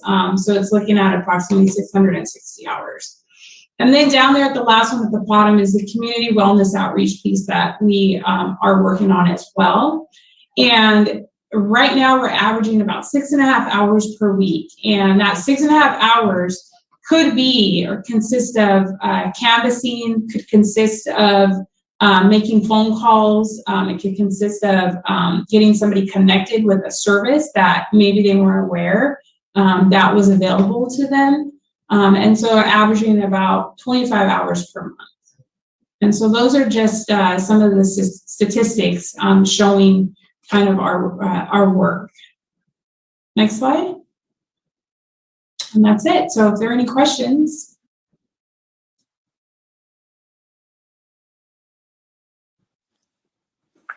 Commissioner Abernathy. Thank you, Chair Banez. This is really it's wonderful to hear this update, and the particular areas that I'm pleased to see, the spiritual support, I think that is wonderful, and having interns as well, I think that's wonderful. So I have a question about the chaplains, are these, I know they're getting specialty training, which of course makes sense, But are these certified chaplains or what are their credentials coming in? Are these? So the pastors, once they come through for the interview process, there will be expected to kind of go through a background, and part of that background will be to provide credentials or something, basically letting us know that they've been through training and that they're certified. Okay. So there's some certification. Okay, because I think I would just be interested in getting more information about that. This maybe Ms. Fowler or Chair Banez, if more details description of that particular part of the program. I have some community connections and people that might be particularly interested in this. So I just would like to hear more about that. And then similarly, the providing of spiritual support as incidents unfortunately unfold, that's what you're saying. You're saying that this more holistic support, not psychological, but also spiritual, is what will be available to officers and the community, or how are you framing that? Yes, absolutely. So this essentially was designed to not only support our personnel within the organization, but to support the community following a critical incident. And with that, the way that will work is that the team will essentially have to be activated. And once the team is activated, that peer supporter, that chaplain, that mental health professional will respond as a team. So they won't respond individually. So they'll work together in the moment to support. And if that team realizes, you know what, we need to bring out another team and another team, then we will make that happen. I really like that model. I like that model very much. And you can think about like a day like today, one should not only think about it in terms of, incidents that are happening out in the street in that way, but days like today when certain news is coming down that is difficult to receive. Just to think about, as you've heard, Commissioner members, we're sharing our own reactions here. That's just worth thinking about it, even in that way too, given major incidents. And then the internship opportunities, that's also great. I hear the partnership with USC, but I just see that as a way of, we can connect with our community in a lot of different ways, right? This is a way of connecting and forming partnerships with our educational community, our spiritual communities, which you're already doing. And I just think the more that can really grow and expand. So I'm very pleased to hear about that. Thank you.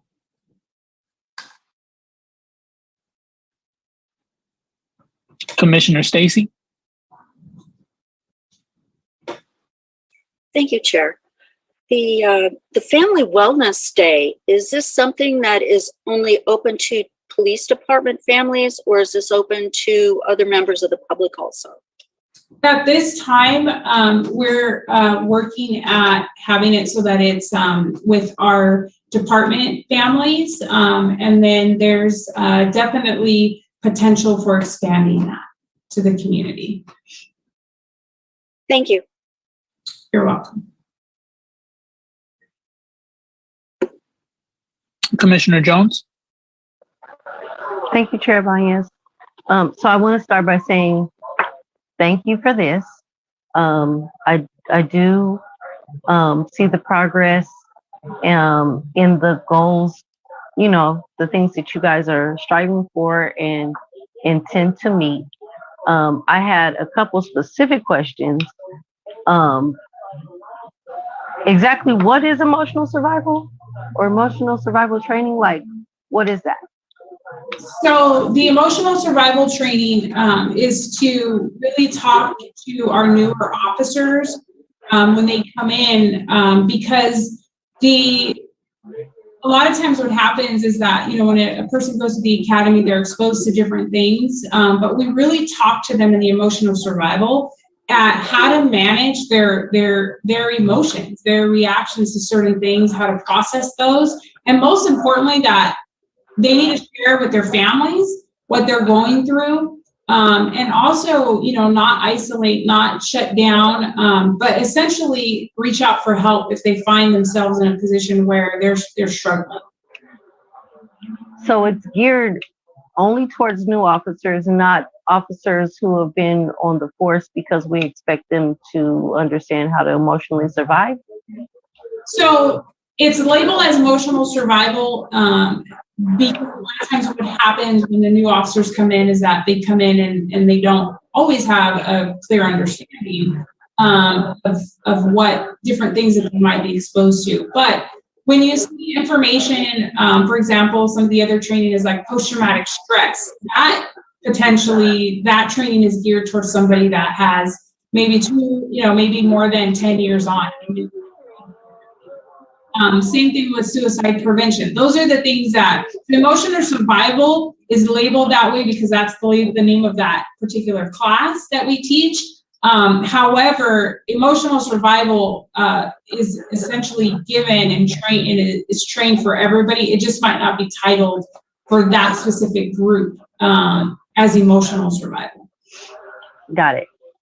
So the other part is, I know we've sat through 30 hours of training, but I'm going to ask for the working definition of critical incident before I ask the next question.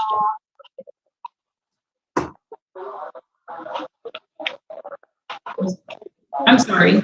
I'm sorry. I have another question, but before I ask the next question, for the sake of, I don't know who's on this meeting. We've all sat through 30 hours of training, but everyone who's in attendance did not, you know what I mean? So what is the definition of a critical incident? So I would say that a critical incident would be something that provides, or there's some type of impact to in our case, to a officer or personnel within the department. That's kind of, it's an incident that impacts the person, is how I would explain it. But it's a incident that impacts law enforcement and not a community member? Just for clarification. A critical incident can impact either a community member or a law enforcement officer or personnel within the department. So in that, what part of training does law enforcement receive in how they respond to critical incidents that affect community members? A car accident, for example. Okay, so give me the example. I'm sorry, I didn't hear the first So one. a car accident, for example. Yes. Let's say there is a singular vehicle, multiple passengers, and the car, I don't know, hits a wall, flips over. What training do police officers receive to respond to traumatized passengers in a critical incident such as a car accident? What part of training would that fall under for them, for law enforcement, for PPD? So as far as if an officer responds to a traffic collision like that that you just explained, the officers are going to respond. They're going to assist in the way that they're able to, and do what it is that they need to, and they're going to provide as much support in that moment that they can to that individual. And I think what you're asking is there specific training for our officers on how to handle, like, for example, that traffic collision? Is that what you're asking, Esprit? Engaging a person who is afraid, really traumatized, the car slipped over, they've survived it, but what does that feel like? Like in an instance where maybe no one is physically harmed and there's not a death on site, but how officers respond to a person who's in the state of shock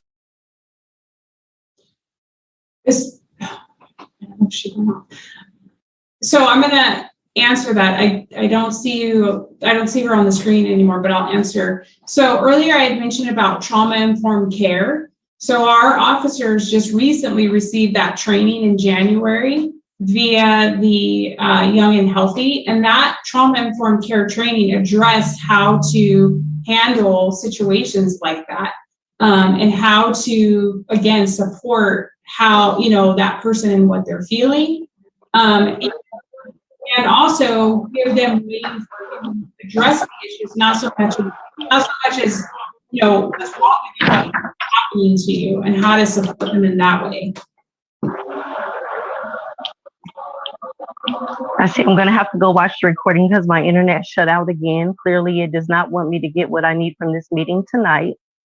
But I do want to state on the record that that is not what some officers are showing up with in critical incidents. And we can speak more to that at a later date. Thank you so much for your presentation and your answering of my questions.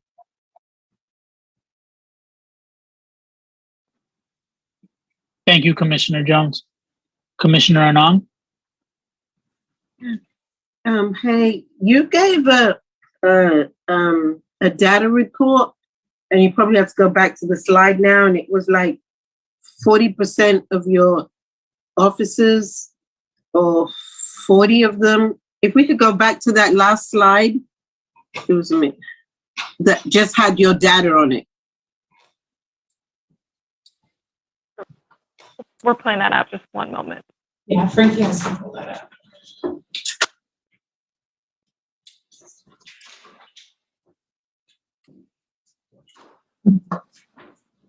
Slide 16. It's slide 16, Frankie.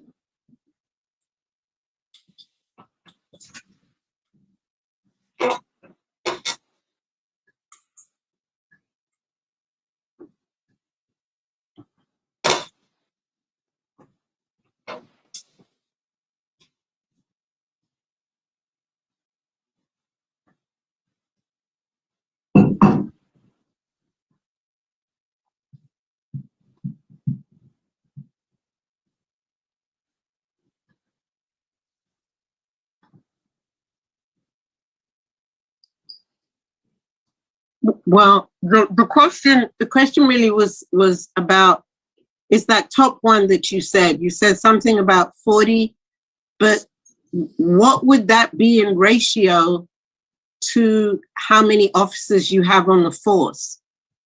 Because don't you have something like 200 and something officers on the force? So we have, I'm not sure the exact number of how many sworn personnel we have. However, that 45 hours it could be inclusive of sworn personnel and professional staff. So when these numbers are given, it's all confidential. So I don't know right. Getting the you know what I'm saying? Who's getting the services? It's just it's a number, a statistical number saying that these are how many hours we've spent. So what I'm saying is, whether it's sworn staff and professional staff, and you push them together, that's close to 250 something people altogether, whether or not you know them or not. Only 40% of them took that service. That's the part that I'm getting to. Right. Like, if you can see it, and I'm saying, so it looks like 40, but really it's a percentage of that 40 that when you break it down, that's not really a lot. Where it says here, 45 hours of consults and debriefs, right? Yes. So if you're taking all your sworn staff and you're taking your other staff as well, it's like, how do you see the percentage? Because if I'm thinking of the percentage, it's not really that much.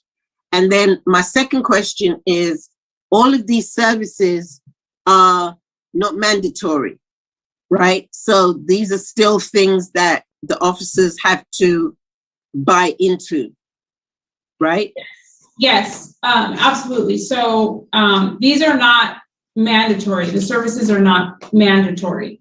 But we encourage, obviously through awareness, and like I had said earlier, about reminding that our personnel that it's okay to reach out if you need to talk to somebody about, you know, personal things or professional things that you might be experiencing. So yes, I mean, it's voluntary. So it's a choice that the person has to make. And I get that part.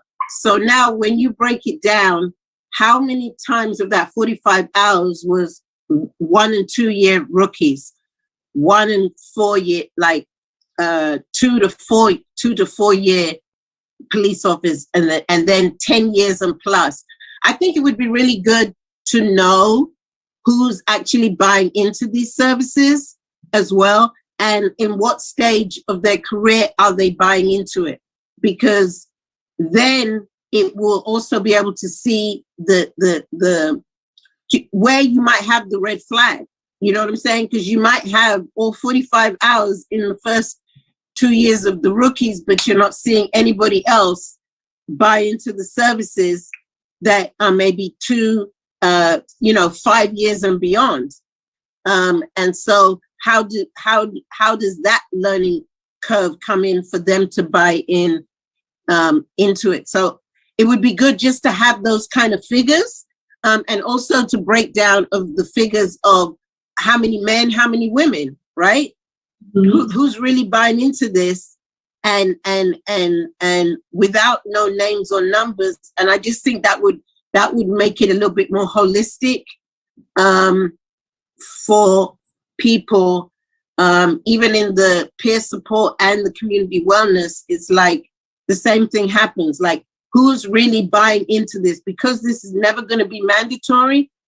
How are you guys ensuring that whether you're a rookie or whether you're a 5-year cop or whether you're a 10-year cop and onwards, do you see these services for something that you need? And are you guys being that bridge? So just, yeah. Thank you. I think that, a lot of the statistics that you see there, the confidentiality piece of that has to remain, is very, very important. And so we just have to be very careful with, when we're looking at the numbers. And I understand what you're saying about more, even deeper into the statistics, but understanding that confidentiality for mental health is very important. And, psychologists are not going to necessarily release that, information, without that person's permission. So there's a lot of things that come into play as it relates to confidentiality. I agree with you, but I think that should be in the buy-in for them to agree to when they go in for the service. It's like if you go to the thing, there's certain things you got to check off the box. And it's like, will you check off the box? Yes, no, black, white, whatever. Because otherwise these figures will never be real to people. Because if all 45 hours are coming from only rookie cops, and anybody over 5 or 10 years is not buying into these services, no one's ever going to know. So the service could be there, but the effectiveness of the service of an officer who's been doing it for 5 to 10 years and is feeling some emotional strain and is having a home life and is having a family and is having life, right? Mm-hmm. But the culture of the police is you don't go to mental services because that was what the training was when they were growing up. So to have this new dynamic, somehow or other, it would be healthy to be able to say how effective is this touching the culture inside the police. Thank you.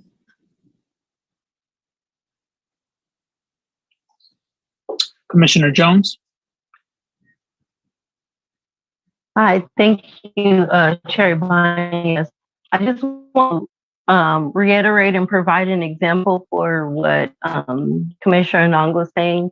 In the work that I do is peer-led mental health, and the program that we use to capture data literally does not capture anything that is not, you know what I mean? Like, that's pertinent information. It's bare basics. Is it male, female, age group, and ethnicity? With the how many employees at PPD, if you just have their age group and their ethnicity and sexual orientation or gender identity, then it's not going to provide anything that is giving away anyone, and it'll still capture the data you need to be able to understand who is buying into this program or to these services, to the idea that we can approach this part differently because we live in a very different time. We live in a very different time, and my grandparents would not have subscribed to this, and maybe not even my parents, but us and younger have a different view of life because of where we are living in life. And so what she's stating is that you can still keep,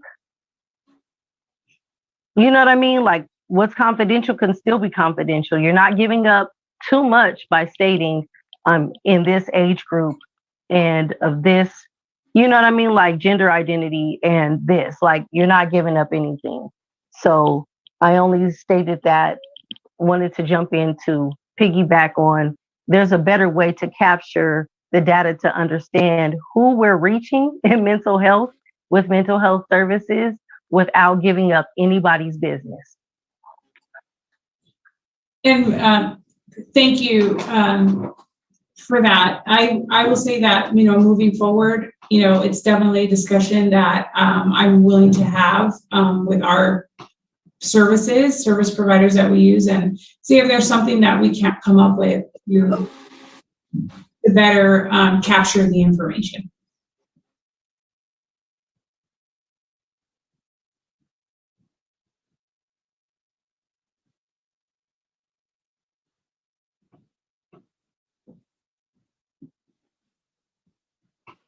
Amanda, do we have any public comments on this agenda item? Yes, we do. Ms. Bautista would like to provide public comments. One moment, please. Go ahead, Ms. Bautista.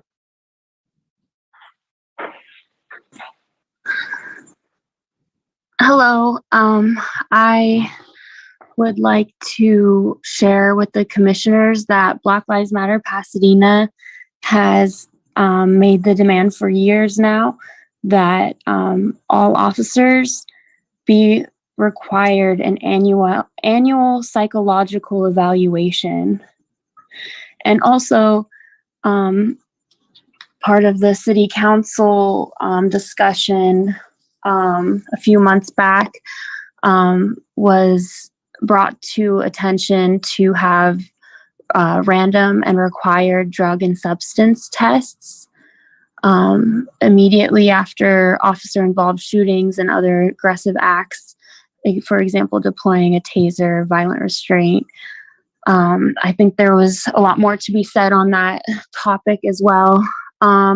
Hearing about these trauma support services, I do believe they should be in the public health department, not Pasadena Police Department, even if PPD is using the peer and, more, they want to create like a holistic program, both in-house and for the public.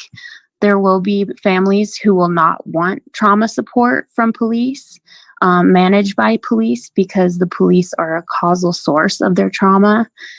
And PPD does not have the mental health qualification to provide these services. So I want to encourage the commissioners to consider that element, that maybe we're asking too much of officers who really don't have those qualifications. if there could be collaboration or really just move the trauma support services to the public health department, people who are qualified with mental health qualifications.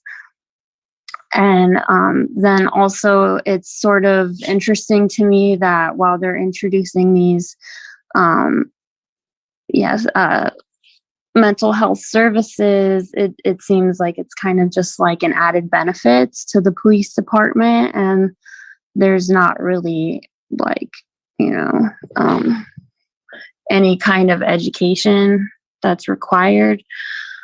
Also, I had misinterpreted this agenda item. So I was actually planning to share about the CAHOOTS model, which is a mobile crisis response team in Eugene, Oregon. They respond to mental health, substance abuse, and homeless related calls for service. They're 24/7, unlike the PORT program. They also provide more of a crisis response than just like a behind the desk caseworker type model, which I believe is what PORT mostly does. I was able to find an article that it seems like South Pasadena had a conversation on this, featuring Ben Adam Klimmer, a former CAHOOTS team crisis counselor. And it seems like there's another webinar on April 8th about it. I had heard from Mayor Gordo that the city was not interested because the dollar amount was too high. But in Eugene, although the CAHOOTS program costs about $2.1 million a year, it saves the city about $8.5 million annually by reducing the need for police. Social workers dispatched under the program handled about 17% of calls made each year to the police department. So based on the success, other cities in Oregon have joined CAHOOTS. The program's been acclaimed nationally, and I think there should, if there hasn't already been an agenda item on this, I think that the commissioners should consider this discussion as well. Thank you, Ms. Bautista.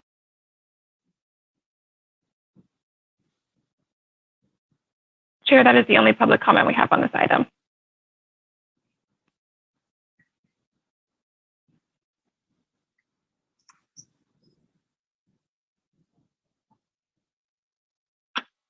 If there are no further comments, we will now proceed to the next agenda item.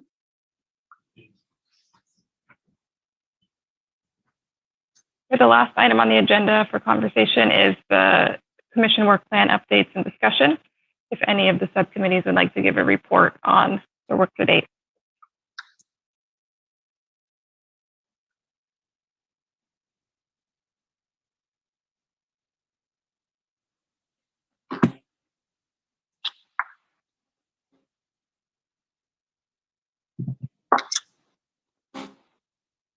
Okay, our work plan for the training was, we were able to meet with Brian Williams, the Executive Director of the Police Oversight Commission in LA. And actually, Raul joined us in that, Commissioner Raul, sorry, joined us in that meeting. And he was able to, tell us some really, some good stuff.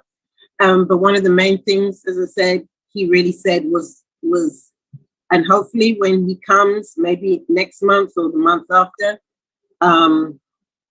to speak to the whole commission, was really about our messaging and how we get our messaging across to the community and all throughout the departments. And so I believe Spree and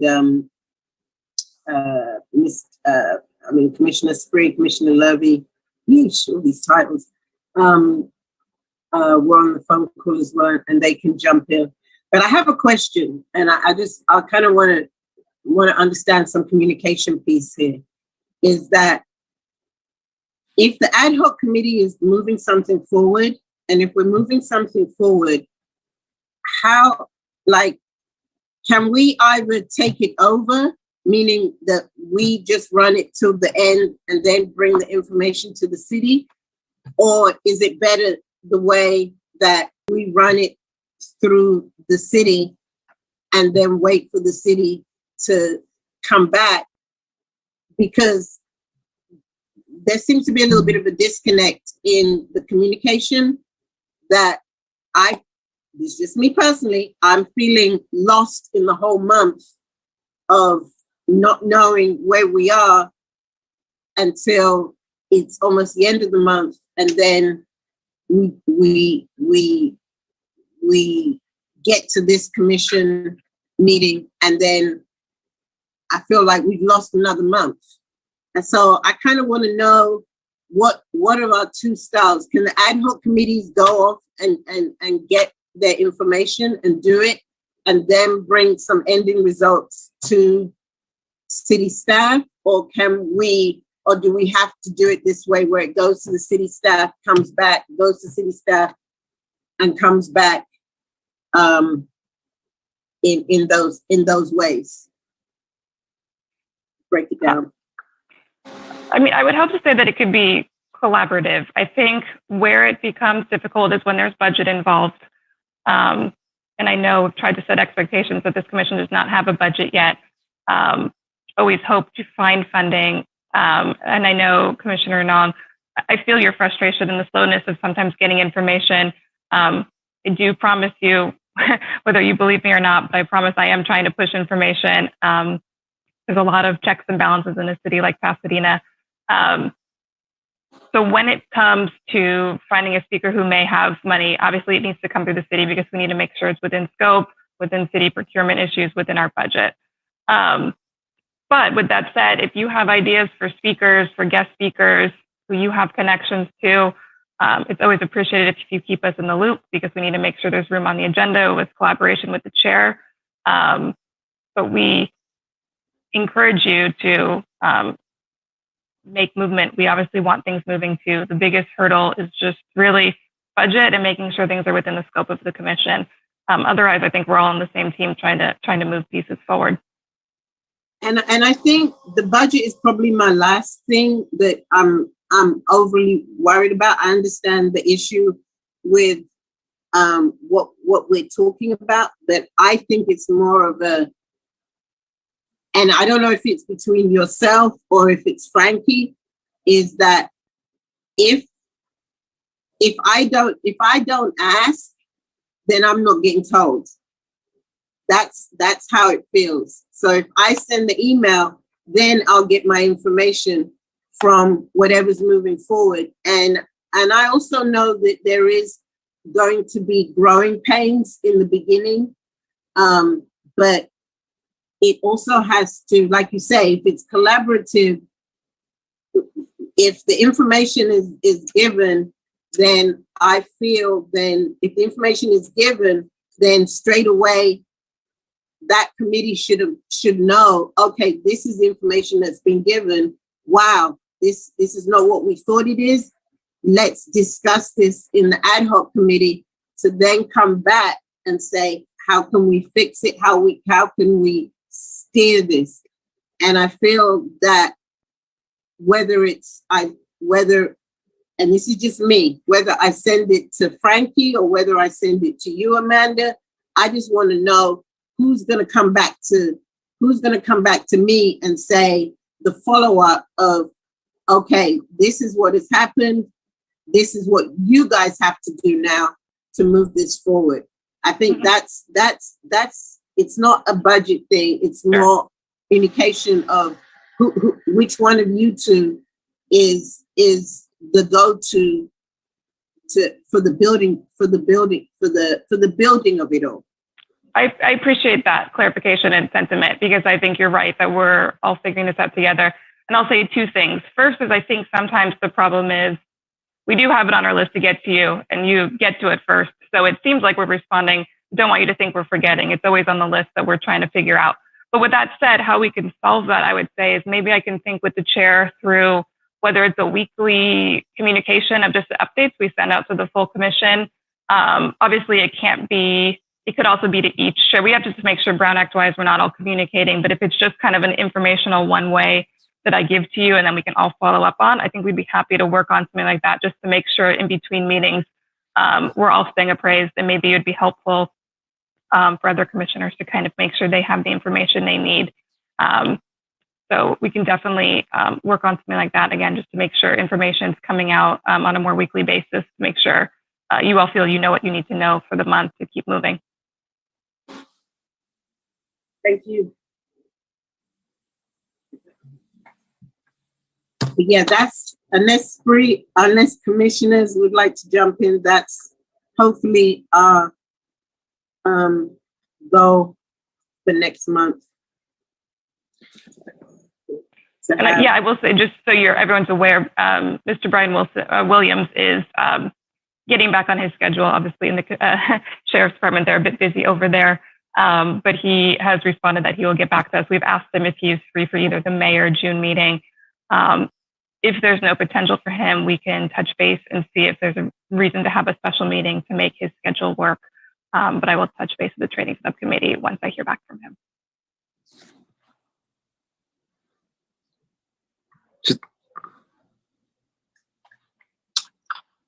Thank you, Commissioner. Commissioner Levy. Thank you, Chair. So, yeah, I think with Mr. Williams and his role in his Police Oversight Commission for the LA Sheriffs, we're the Education Committee, and we're bringing that as a function of educating. Part of our charge is to educate the commission, but I think we could probably make the most out of that donated time. He's a very impressive individual. He knows his material well, and a lot of the issues that are brought up in this commission are somewhat growing pains to try to figure out how to do things as a new commission.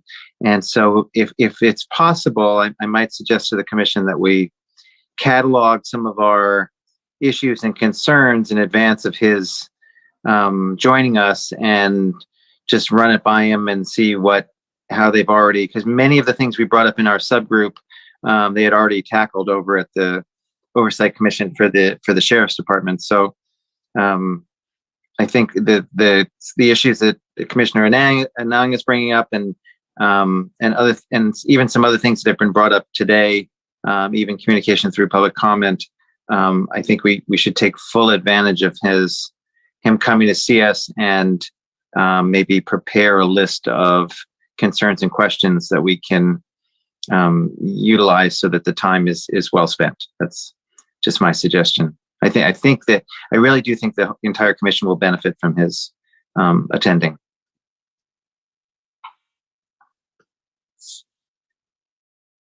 Thank you, Commissioner. Commissioner Matthews?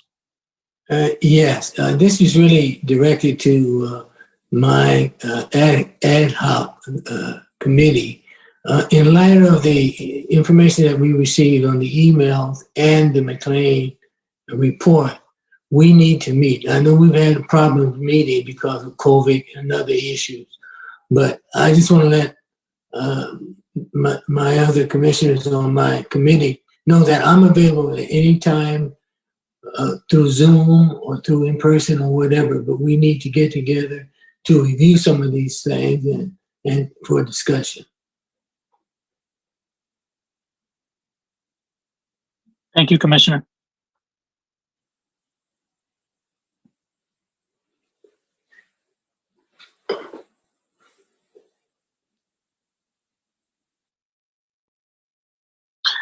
Speaking on behalf of the Complaints Ad Hoc Committee, Commissioner Stacy, not to throw you out there, but I know that you were able to take a visit this past week or so and do some work with the department. Would you mind sharing on your experience? Do you feel ready to share or comfortable to share?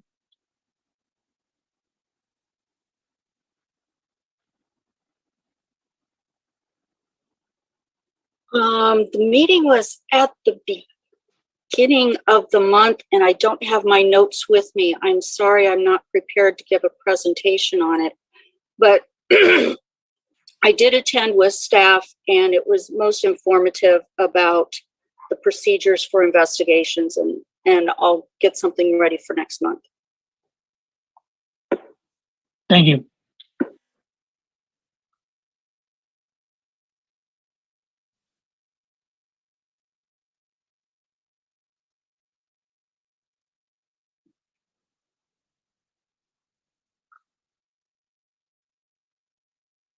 If there are no other updates for this month, I will say we do not have any public comments at this time. We would just need a motion, as we've been doing now, to approve the work plan as updated to include the new monthly updates that were in the agenda packet. I motion to approve the updated work plan. Second. Thank you. Roll call, please. Thank you, Amanda. Commissioner Abernathy? Yes. Commissioner Anand? Yes. Commissioner Argento? Yes. Commissioner Emerick Ford? Yes. Commissioner Jones? Yes. Commissioner Derby? Yes. Commissioner Matthews? Yes. Commissioner Stacy? Yes. Chair Ibanez? Yes. Thank you. Motion passes. Thank you. We will now proceed to agenda item 10. Chair, so our next regular meeting is scheduled for May 5th. Happy Cinco de Mayo, all. I know there's some conversation that came out of this meeting involving the investigation. I believe, based on my understanding too, that there may be something we will have on that agenda at council's direction. But we can flag that one and see what that turns into as the month progresses. But if there's anything else, Chair, that you would like to flag, or any commission members for the next, whether May or June or July meeting as we move forward.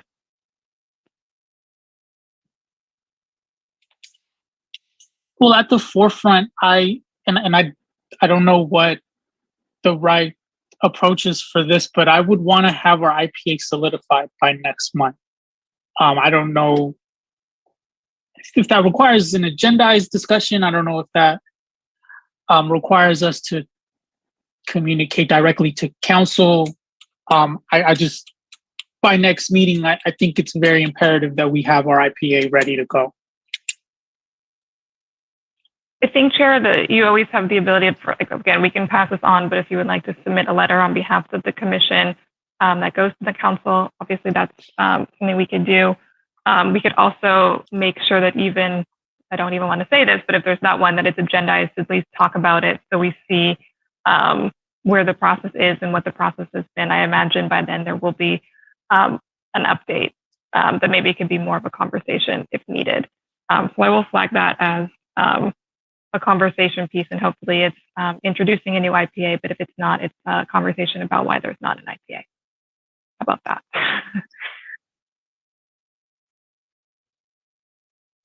Thank you.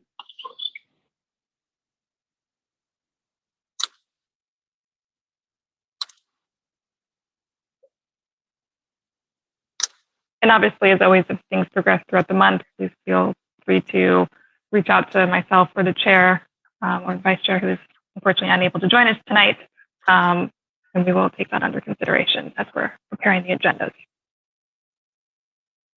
I do not have any public comment on this item. Commissioner Abernathy? Thank you, Chair Ibanez. Yes, I wonder whether, we've expressed the urgency that'll get communicated. And what you just said, Chair Ibanez, kind of brings it up more strongly. But since the council generally meets every week, we only meet once a month. What about if we don't see specific movement within, say, 2 weeks, that we consider sending that letter? Because I think that helps to say we're giving, yes, a little more time, understanding that, but we don't, I like the spirit of what you said. We don't want it to be another month. And that might be an interim way of, we hold it for a couple of weeks, but if we don't see the agenda and city council reflecting significant movement on this, we do, I would want you on behalf of the commission to send a letter. I agree. I have no problem doing that, and thank you, Amanda, for suggesting that. I don't see why there would be any opposition from the commission to send a letter directly to council, but that is something that I'll get ready right away. Wonderful.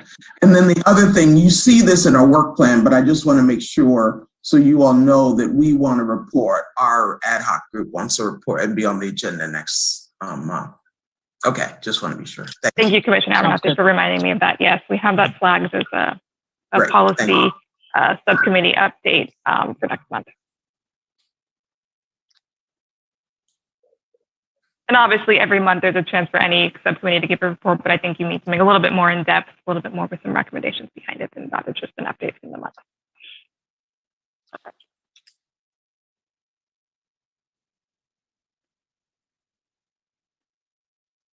Commissioner Jones. Thank you, Chair Ibanez. I also just wanted to bring back, I know Commissioner Stacy said that she would prepare her notes for next month, but I think it's really important for the commission and for the community to understand how the complaints are intended to work, so that people can utilize the system properly and understand what to expect.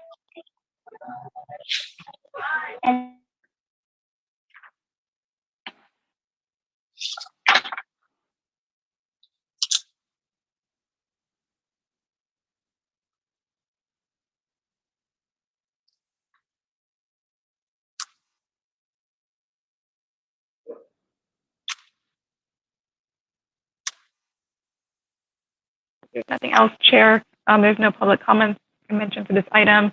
And this is our last agenda item. So if there's no further comments, we can move towards adjournment. Thank you, everybody. Have a great night. See you next month. Meeting adjourned. Thank you. Bye. Everyone. Thank you. Good night. Thank you. Good night.